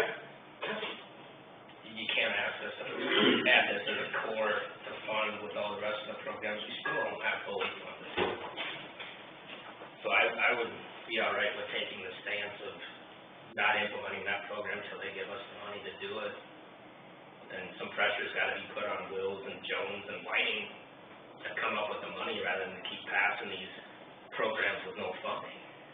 And like I said, it's a great photo op for everybody, saying, oh, hey, we passed this bill for kids, but hey, there's no money to implement it. After I sent most of that stuff out to you guys yesterday, Kim Wilson sent me an email she got from the Urban Coalition, or basically the region over in eastern Iowa, Cedar Rapids, Iowa City, not areas that I usually agree with ideologically. But they started to take the approach that their lobbyists, their approach on this is going a different direction. They're not gonna ask to increase the levying authority like we've been asking, and just saying, until the state partners with us, there's no sense in us increasing that. So, I hadn't thought of that, I haven't really fleshed out that's the route I wanna go, but it might just be that, no, we're not gonna fight to have you give us more authority to levy, only to throw things on us that probably cost more than they gave us the room for, so, say, okay, we'll live with what we got, and just so you know, we're dying. It can't be sustained. And that's what these numbers show, that's contrary to Bill's article, but I don't see how his shows a rosier picture or truer position than this. I guess I was curious too, why, I didn't look at his voting record, but why he supported lifting the ending fund restrictions on regions for a few years. If there's all this money and we're flush with money, then why did we need more years to access that money? Why didn't we just use it and we're good? It doesn't seem consistent. It almost seems like he's admitting that there's something that's flawed with the plan he's pushing. So, I'm okay with moving forward with it. No, we're not wading into the children's services, because there's no way we can fund it, and you guys didn't provide any way to fund it. But I'm also willing to say, okay, this is what you say we gotta do now, this is the only levy we have available to do it with, this is all the longer we can do it. I guess is wrong. Which approach do you want me to advocate for? I see both sides. We still have to maintain all the core services we're currently responsible for. Yeah. So if we try to slap another one in there, the rest of those aren't gonna get the funding they need either. Yeah, it's taking services away from adults quicker So than what it would have. before we add another program, then they need to come up with the money. I can't see even starting it and sacrificing the rest of our core programs that we're already barely got enough money to fund, dwindling those down to kind of half fund something else. Yeah, I mean, the numbers are what they are, and, you know, you guys have to make prudent financial decisions, but when we talk about core services, those are things we're legally mandated to provide, and if we stretch ourselves too thin, whether individually or as a region, then you open yourselves up to lawsuits for people who have mental illness, who have substance abuse issues, who can claim that they were not served. That's a class action lawsuit, just waiting to get cooked up. It's a terrible, set of circumstances to be in. So I just assume not start a new program and make the state figure out how to come up with a solution. And it'd be nice if, you know, those guys with Jones and Wills would show up to meetings when they're invited to discuss how this is gonna get funded. And no takers. So, I'm not sure what you're supposed to do. A couple years ago, when they identified the study that was supposed to go around this, and we had to do 6 meetings with interested parties and all of that, and every legislator was invited, and Jones was the only one that showed up for a portion of one of them, so, I question their willingness to really get involved and understand that Chris is. I haven't had any luck getting her to attend any of my mental health board meetings. I guess I just, appreciate the feedback. I thought the unfunded mandate thing would maybe be a little stronger stance than I think it is now, but it may still be the route to take. I think they You can figure out- statewide approach or from a. If you figure it out as a region, because that's what we are, we're a region, that money's spent as a region. If The you would all, definitions in that code section says the political subdivision means a city, county, township, or school district. and those would be other counties. I would personally question that region can then be, It's not get included in it because it's a combination of counties, so to me it would. multiple counties, so I mean, you're all one group. I That's how the still state think wanted there'd be it. 100,000 impact on each individual county, it would just be my take on it. I think your strongest argument that everyone's similarly situated enough to take a legal position on it is that you have a group of counties whose expenditures would all be under 100,000 or similarly classified, just a guess. But, I don't know, when you look at that law that was passed in 1994, and there's not been a whole lot of challenges that have been placed on it, I question how willing maybe courts are to enforce it, but like I said, not really 100% sure, haven't gotten a chance to go all the way through it. For now, I would give some cautious support to the approach Jason advocated. And Kim gave great response here, and I cannot barely share it, but we did include in our budget much of what is being now required. But again, I'd say that was included in our budget under an assumption that at the time the state was addressing all this, they were gonna include funding to address what we included in our budget. So some of these numbers are not as dire as what they show because we are funding, or our budget shows us funding some of those things. So nothing is set in stone, but I think it's fair enough to operate off of. I don't want to sacrifice any other core services. I don't think that would be fair to the rest of those folks. And honestly, the legislation that was passed this year does not open it up to all children. The absolute requirement that all these be available is only to the SED diagnosed one, severe emotional disability or disturbance or something. And then you got- diagnosis. So it's not all children. You gotta set up another board, you gotta add some more people onto that. And it's like, until you got the money, I don't know that adding all this extra input into that is completely beneficial. But Anybody think differently? I mean, I'll portray that we're divided, we're not sure, but I guess I'm content to kind of take the stance that, no, if we don't wanna wade into these children's services, that something would be like, can't do it. I just assume make the state force it, Yes, make them exactly. force the issue and show us where the money is. Yeah. Rather, Only way you're gonna get. yeah, it's the only way you're gonna get it resolved. I didn't wanna be running roughshod or aside from what you guys would support or. Absolutely. If the state doesn't like it, they can show us where the money is. Yeah, shows on paper. Okay. All right, thank you, we're ready Now. Good. Are we being the nice guy in this? No. Oh, okay, well. Sure we are. We're looking out for a little folk. We're looking out for those that we were originally assigned to serve. Not that we don't want to serve. Yeah, absolutely, I But we mean, got paid, you know. yeah, Somehow it's gotta be paid. Absolutely. okay. Okay. Drainage district updates, or drainage issues updates, I guess. We covered our I see a lot of initial initial letters letters in in there, there. but, yeah, we received a number of them. So I'm gonna guess the section 9, not our problem, from according to what the letter from Johnson Kramer says. Now, is that the one with, The AW The railroad bed. LLC with the railroad thing. yeah, okay. That says not our problem, so I guess we'll move on from that one. Is that your thoughts too, Aaron?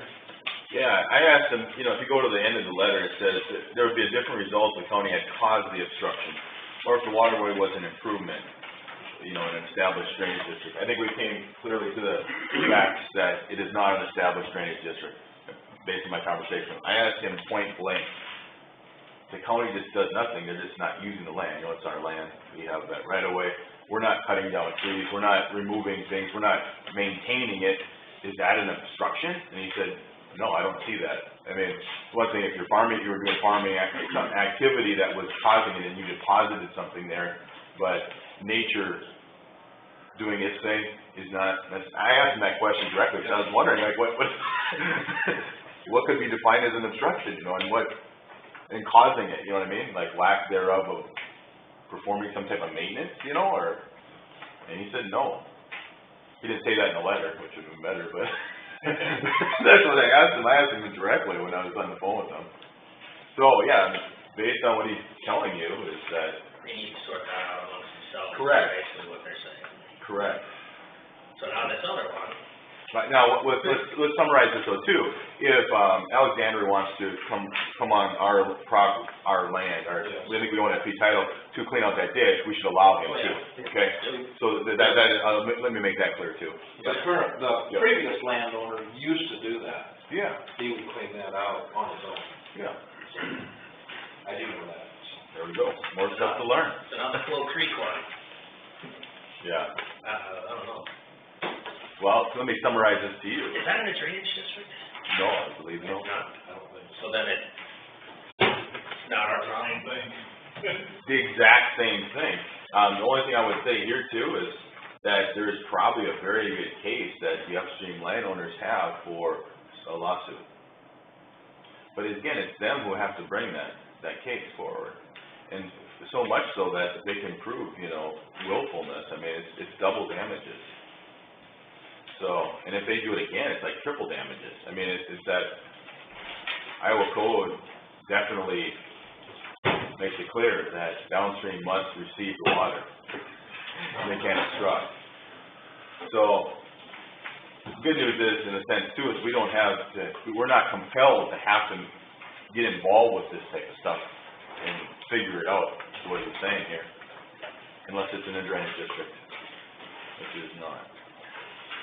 We want instruct Aaron to send each individual involved that their legal counsel is not an issue. Yes. That the county is. We got no involvement in this. Or private matters. We encourage you guys. There's no one. Hi. Nolan and Aaron, Yeah, you might be Nolan drainage issues. We're content with the advice we received to not proceed on taking action as county and to inform all involved parties that we've been advised by council that it is a private matter that the county will not involve themselves in and they are needed to address. But I would like to notify them that, no, we're not gonna proceed further because of what we advised. But we'll let you on the property to clean that stuff out. What'd you say? Yeah. We'll let them on our property. On our right of way to clean out the ditch, we're not gonna stop them from doing that. We'll allow them. They should actually talk to us about it or consult and get permission. Do we have a limit? A limit on it. Well, what if he says, Yeah. I'm gonna go the whole half mile? No, I think we Still can, on our property? I think though, we can have some say in what happens to some degree, like, in other words, And what if he digs a exactly. ditch there? I think maybe what we do is, you know, this is legal advice from our attorney. There's a lot of reasons why you don't just give the legal advice letters that you got from other people. Yeah. But I'm more than happy to say, you know, X, Y landowners, we have consulted as a county, as a political subdivision with our council who has informed us. This is a private matter which would benefit more from resolution between the two of you, landowners, something like that. If you wish to use county property or need access to county property to remedy this issue, we would be happy to work with you on an access agreement, which would specify how and when you could access our land. Exactly. And what conditions we would have. And, you know, I'm happy to sit down with Aaron and them, I mean, we can make that happen. We would grant it we would still have some oversight, oversight that, you know, they can't come and just tear up our railroad bed, and that, you know, we gotta protect our, Yep. what we do have there, so. So then we would move on into our drainage positions, since we're on the drainage issues. Now, I understand what you said about hiring legal counsel, but we are public, in a public meeting, we have public records. There's nothing on the email that indicates it's a private matter or private consultation. And in all reality, I mean, we're sitting here discussing this, I don't know if this document's been uploaded or not. I mean, you could say the privilege has been waived, but since this hasn't been posted to anybody or anything, I would rather just not be circulating these around. No, but if we get the request, I just wanna understand, I don't think we. Yeah, I don't think at this point, yeah, I mean, it is, I guess, if you wanted to make it so, there's really nothing in there that I'm too Yeah, worried I about, would just as a, My approach would just be to reference that we received legal counsel and to explain. Yes. This is probably better, but with understanding that it's not as, everybody may have been. yep. Good question, Jerry, on the Little Cheatham River there, where that Harms is, Flow Creek is dealing with that, you know the upstream landowners? That they came into my office, I don't remember their name, but I mean, cause they didn't wanna really, I know. you know what I mean? But do you know them, do you wanna talk to them and I know. and let them know kind of what they, I can. the rights and, but that the county really is not gonna be able to do much. One thing they could do, I mean, I can do this too, but really it's not my problem. They wanna sit there and call the DNR and the Army Corps every month. Until they get on them more too. You know, Nothing we can do, if they Yeah. want to pursue it, they have to pursue it on their own. it doesn't hurt though, if they actually, just like I did, call the Army Corps and the DNR and get on them, cause if they're persistent, you know, something might happen on that front too, to help them Okay, get it addressed. all right. And then the other thing is, at the end of the day, he has definitely legal action he could take, Okay, so. I will. Okay. Okay. Yeah, we could just well stay on that and look at DD 9. We received a petition concerning lateral 2, which will be identified upon completion of the improvements.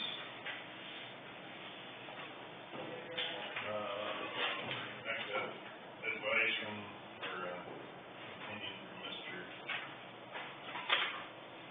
Dressler.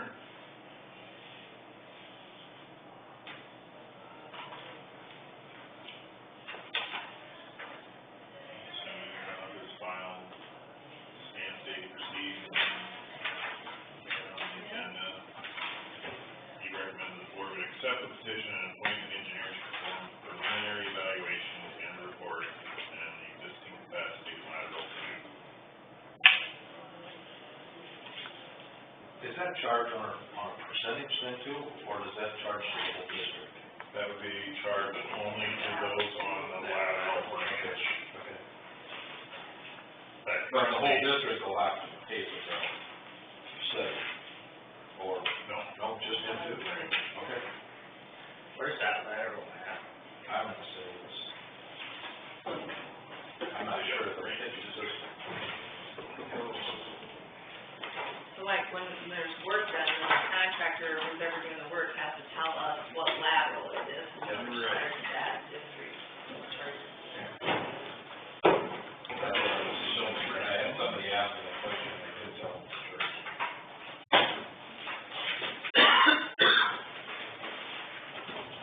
Is it this one?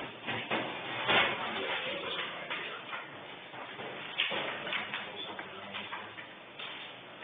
Okay. The south town. see it on here. Lateral 1, lateral A, lateral 3. Actually, it's really. Look at the over here. I looked at that map earlier, I couldn't discern where that's supposed to be. That's section 3 Section of 3. northwest border of the northwest border. On the petition, it says lateral branch number 2 with me.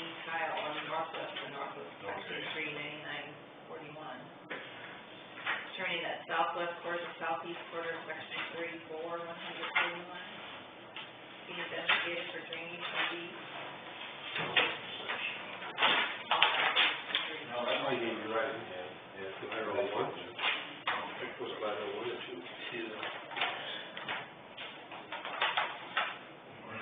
Lateral over one. Lateral three, two.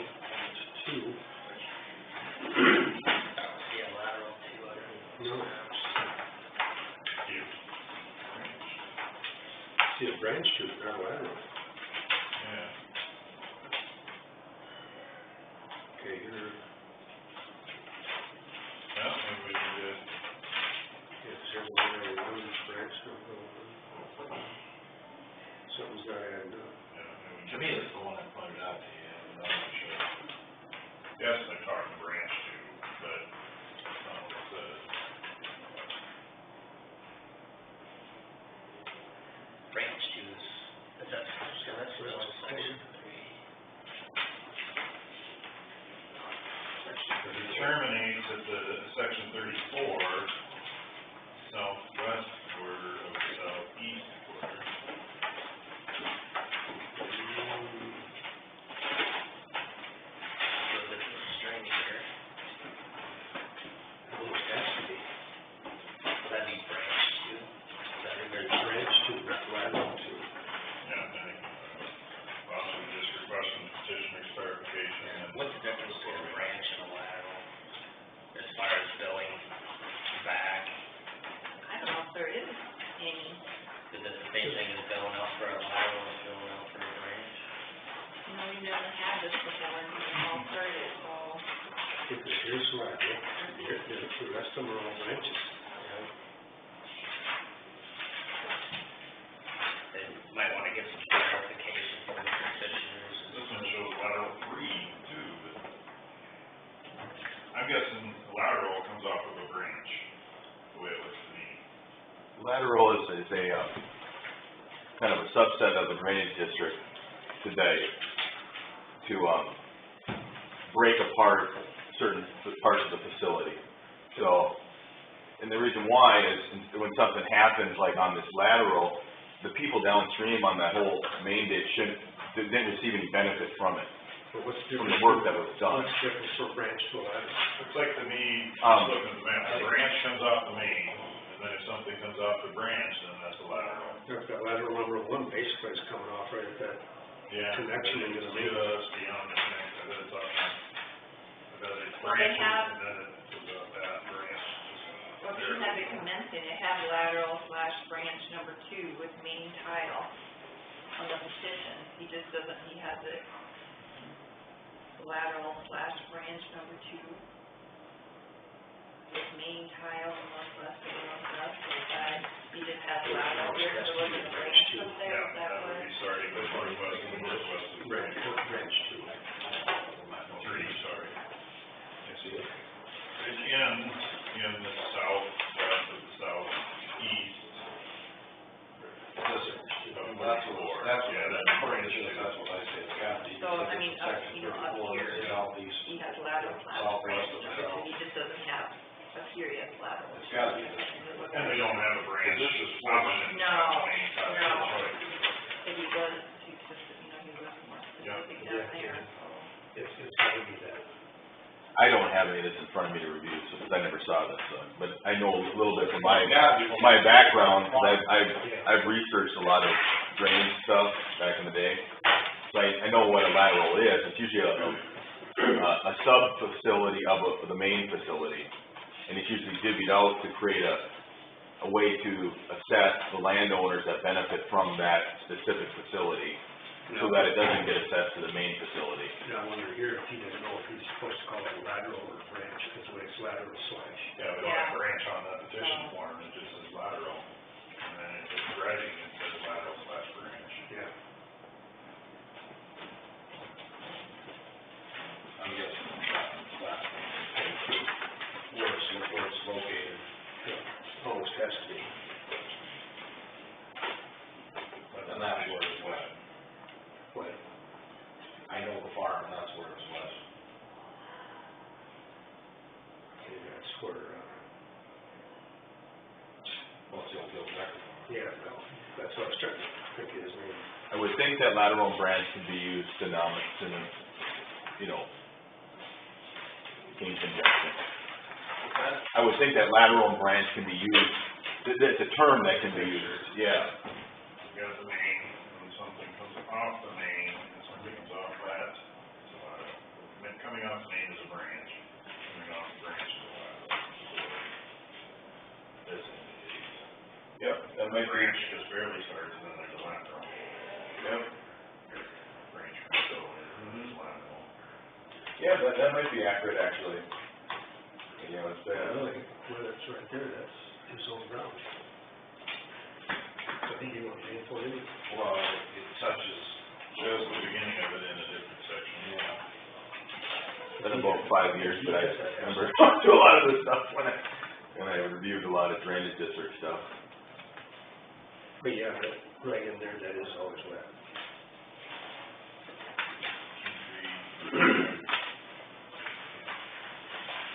So then anything like that lateral should be replaced? Or improved or increased, yeah. But that would basically be mainly all on him, right? There's just a little bit, Yeah, the corner of it. yes, yeah. Isn't that messy? I have fingers on too, I have. Where the Kruger local trust would be where the branch is located. No, not that messy. Yeah. He might end up with just a touch of it.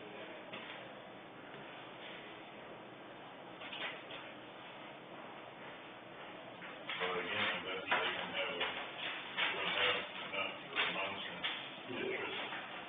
Unfortunately. Checkbook out. I think we have much options as far as when petition for consideration of improvement is received. Accept it, identify an engineer to.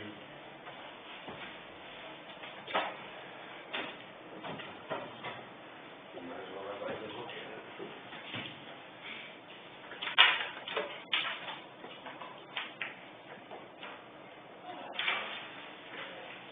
So does he own most of the land for that lateral?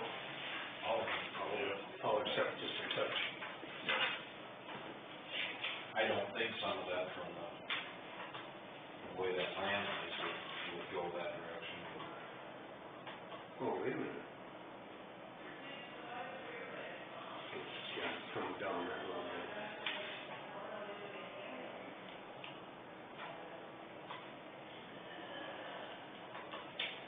Yeah, I see. He owns maybe. Well, you never know, you never know. State on our highways, state highway, they have Might be. their portion, won't they? Well, for the last year, Yeah, they own land that's in that drainage district, they would have, That whole half section. or they have portion of that lateral. That lateral. But when I'm saying, Well, just just get cross the farm it, above off that, the branch, is drains that goes direction. through nine, That would be nine, next year too. and then it's all over that. And then they would have a small amount of, Yeah, runs north. they probably own some titles to Highway 9 too. Yeah, absolutely. So I don't know who's, there isn't any district above that. Oh, there isn't. Yeah, so it probably and doesn't. that other, branch is on his ground too. Let Ivan look at it, determine whether it needs improvement. Yeah. We're interested in proceeding with accepting the petition and appointing finance to perform preliminary evaluation and report the existing capacity. And if Ivan determines it's fine, then there's nothing happens. I know it is determination, I'm just gonna determine. Yeah, I do too. And he wants money, or there's gonna be something wrong. Yeah. Well, and if you ever drive by there, there's always water sitting there. There's a water set, everything. So that, in any given year, not just. That's the west side. So is that a motion, Mr. Jones? Yes. And do we have support for that motion?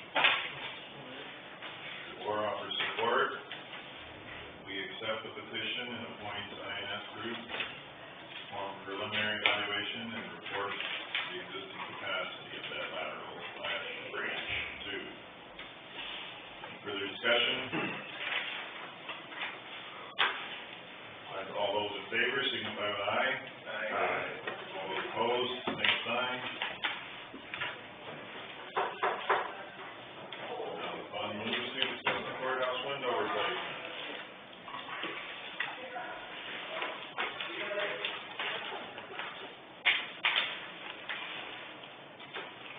Is that engineering, is that just for the engineering study, it's $8,800, or is that include something? I don't think we got, I think it's gonna be more than that, we were just getting specs, I mean, according to the code, they had to do the bid process and,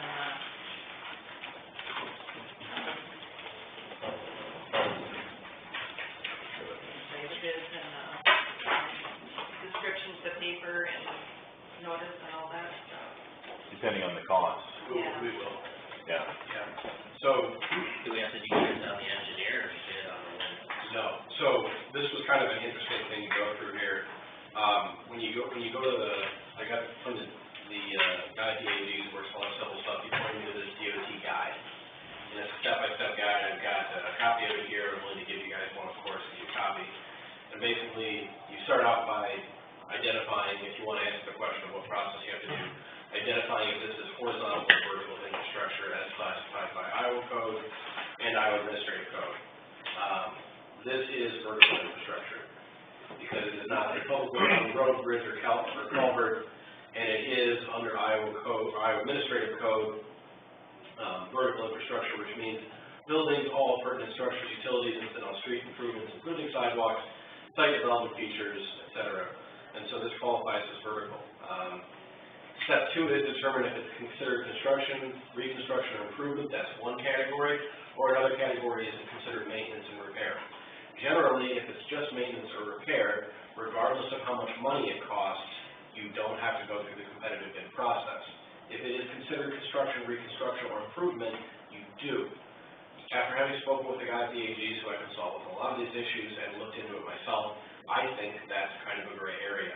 I think I would probably tend towards saying that it's construction, reconstruction, or improvement because of the scale of what we're doing. As far as I know, those windows are older than me.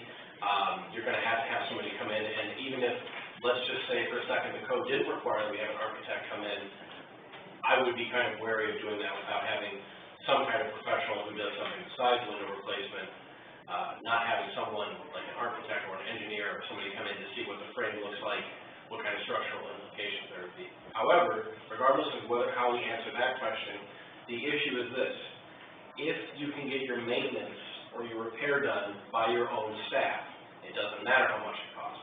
But if you have to hire someone besides your own staff to do it, and it exceeds the competitive bid threshold, which this project most certainly will, you have to go through the competitive bid process.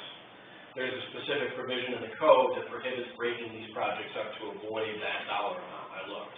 I think that's 26.5. To Ed's question, 26.4, I believe, answers that, which just states, it's titled in as exemptions from competitive bids and quotes, and it states that architectural, landscape architectural, or engineering design services procured for a public improvement are not subject to sections 26.3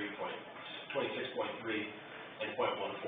So the engineer architect we hire, we don't have to bid him or her services, the firm's services, but we are going to have to do a full competitive bid process, for the work of doing the windows. And it doesn't seem like there's a whole lot of ways around that, because I don't see how feasibly we could have our own staff do these windows, so. What's the quote bid threshold, isn't it like $135,000 or something? It is, for 2019, the construction threshold is.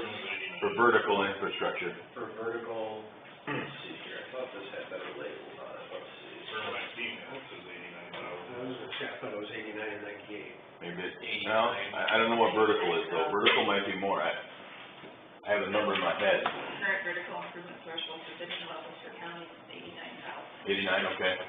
Yeah, so we're not even, we're gonna vastly exceed that, I would assume. And then the question is it construction and maintenance? wanna play on the safe side, go to construction, but I could see it as being an argument for maintenance, I could. Because it's a window replacement, it's not a, yeah, but it's a great, you know, if you wanna be more, Yeah. be careful, I mean, I The would. exemption for maintenance is if you do it by county workers solely. No, no. We're not gonna do that, so. So at the end of the day, we're gonna have to bid this either way. No, the maintenance thing is not, I don't think, county employee solely, it isn't. That's what the code says. If we did it by,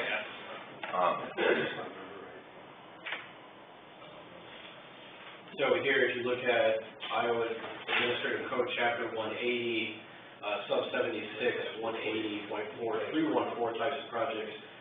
Sub 2 is repair and maintenance work. Repair or maintenance work involves work that is needed to keep or restore a facility so that it may continue to operate according to its original design or function. Repair and maintenance work may be performed by employees of a governmental entity regardless of the estimated total cost of repair or maintenance work. maybe.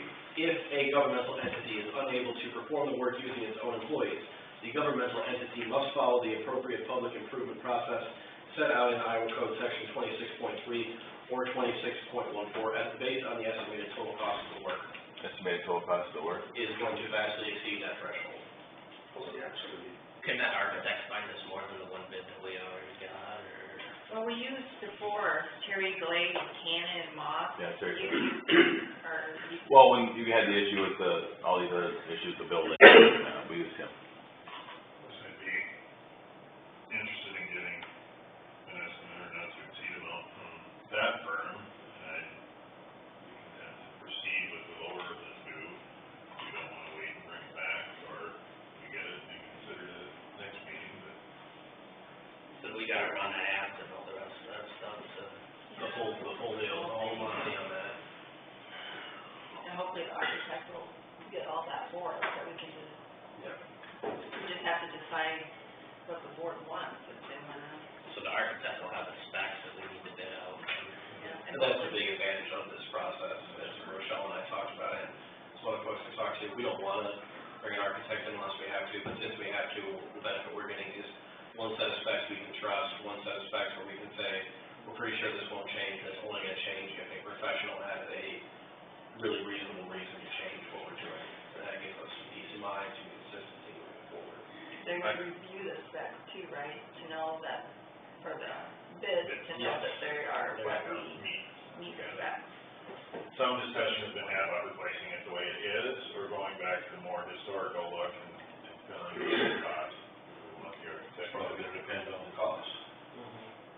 but But I do know we it's want just the architect? I would too, but what if it's double? Oh my God, I couldn't do that. Well, the decision here would be, do we authorize the architect to provide both, or do we I'd just say say both, I'd say both. one or the other? So we're gonna pay to have them design it two different ways, and we can determine if we want to. But, Cause you have, or like Ernie said, there's some downstairs in your office, you have suspended ceiling, so, you know, so the windows aren't, you know, or they can, they just won't see all of it because of the suspended ceiling. That's a good point. And we've had issues with where the, Yeah. black out the interior or something, yes, in there. yeah, and that's another reason where I'm glad we're having an architect, you know, I don't know if it has anything to do with the water damage, but just the other day I looked on my wall and one of my, you know, personal effects or awards or whatever had a bunch of moisture on it, and I picked it up and the back was completely covered in mildew. And there was mildew, there's a soft spot like on the wall, it wasn't terrible, Ernie did a really good job of cleaning it up, and it looks pretty much like new, but it was disconcerting, and it was on the opposite wall from where the water could come in when they're doing the tuck pointing. And so basically, long story short, all I'm saying is I'm glad we're gonna have a professional come in and figure out how good the frames are around those windows, how structurally sound it is upstairs, downstairs, even here in this floor, so. Is that a cut pointing issue or a window issue? I don't know. What I'm saying is if there's something around those windows that architect thinks is significant, who knows what it could be. You know, I'm getting mildew on a wall that I didn't think had issues, so it's kind of a crapshoot up there.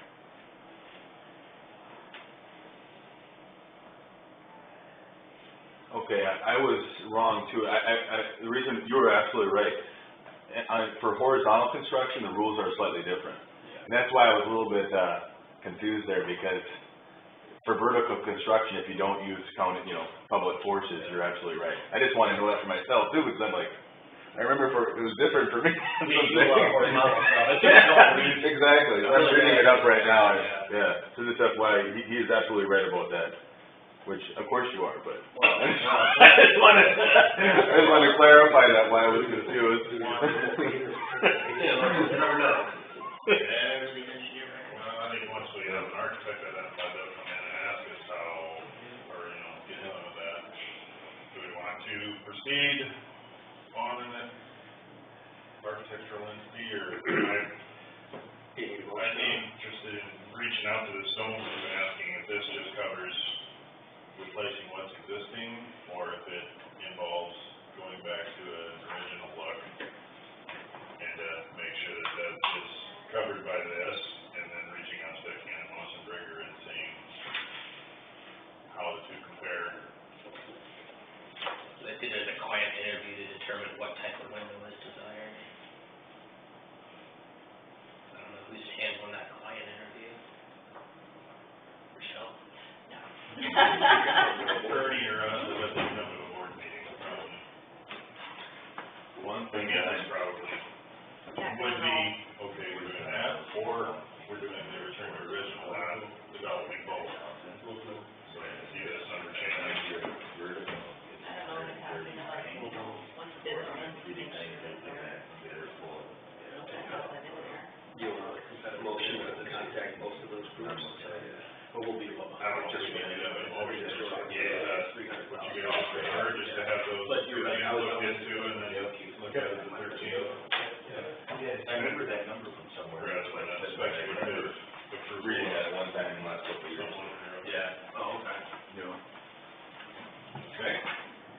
Reach out to Stone Group for clarification and see if Cannon Moss will provide. Just FYI though, for future reference, 89,000, I don't believe is the threshold. It looks like it's 139,000 potentially for a competitive bid, and 103,000 for competitive quote. Just FYI, it doesn't probably apply to the situation because of the cost, but Quite a ways over. I'm just letting you know. I understand, but Mike in the AG's office identified 89,000, so I would personally go with. That is for horizontal 105. infrastructure, 89. I just think that Aaron's right on that aspect of it. I did notice that as well, but either way, we're gonna be over that by factor two probably at least. Yep. So it doesn't. Oh, my memory, was it like 350 last time? Yeah, that wasn't too, was it? Did that get cheaper? Okay, we'll put you in charge of the juice side. We'll put you inside of the juice side. Wear your glasses exactly like that the whole time. Wait, those are my glasses. Oh, man, that's who you should just do that together, that would get a real treat. They pay us for me. Oh, that would help us. You guys can do a good job, I'm sure.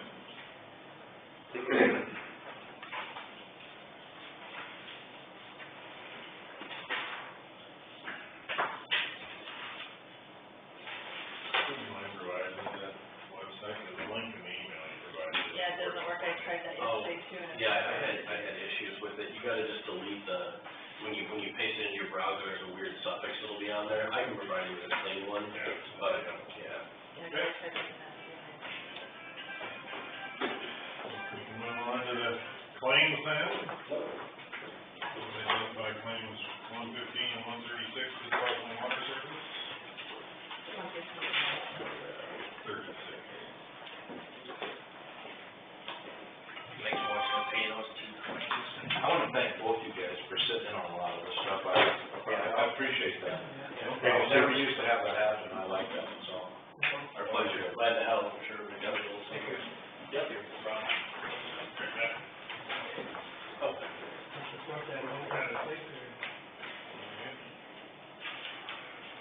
All those in favor? Aye. All those opposed, same sign. Get that worked out? I did. I'll make a motion on the rest of it.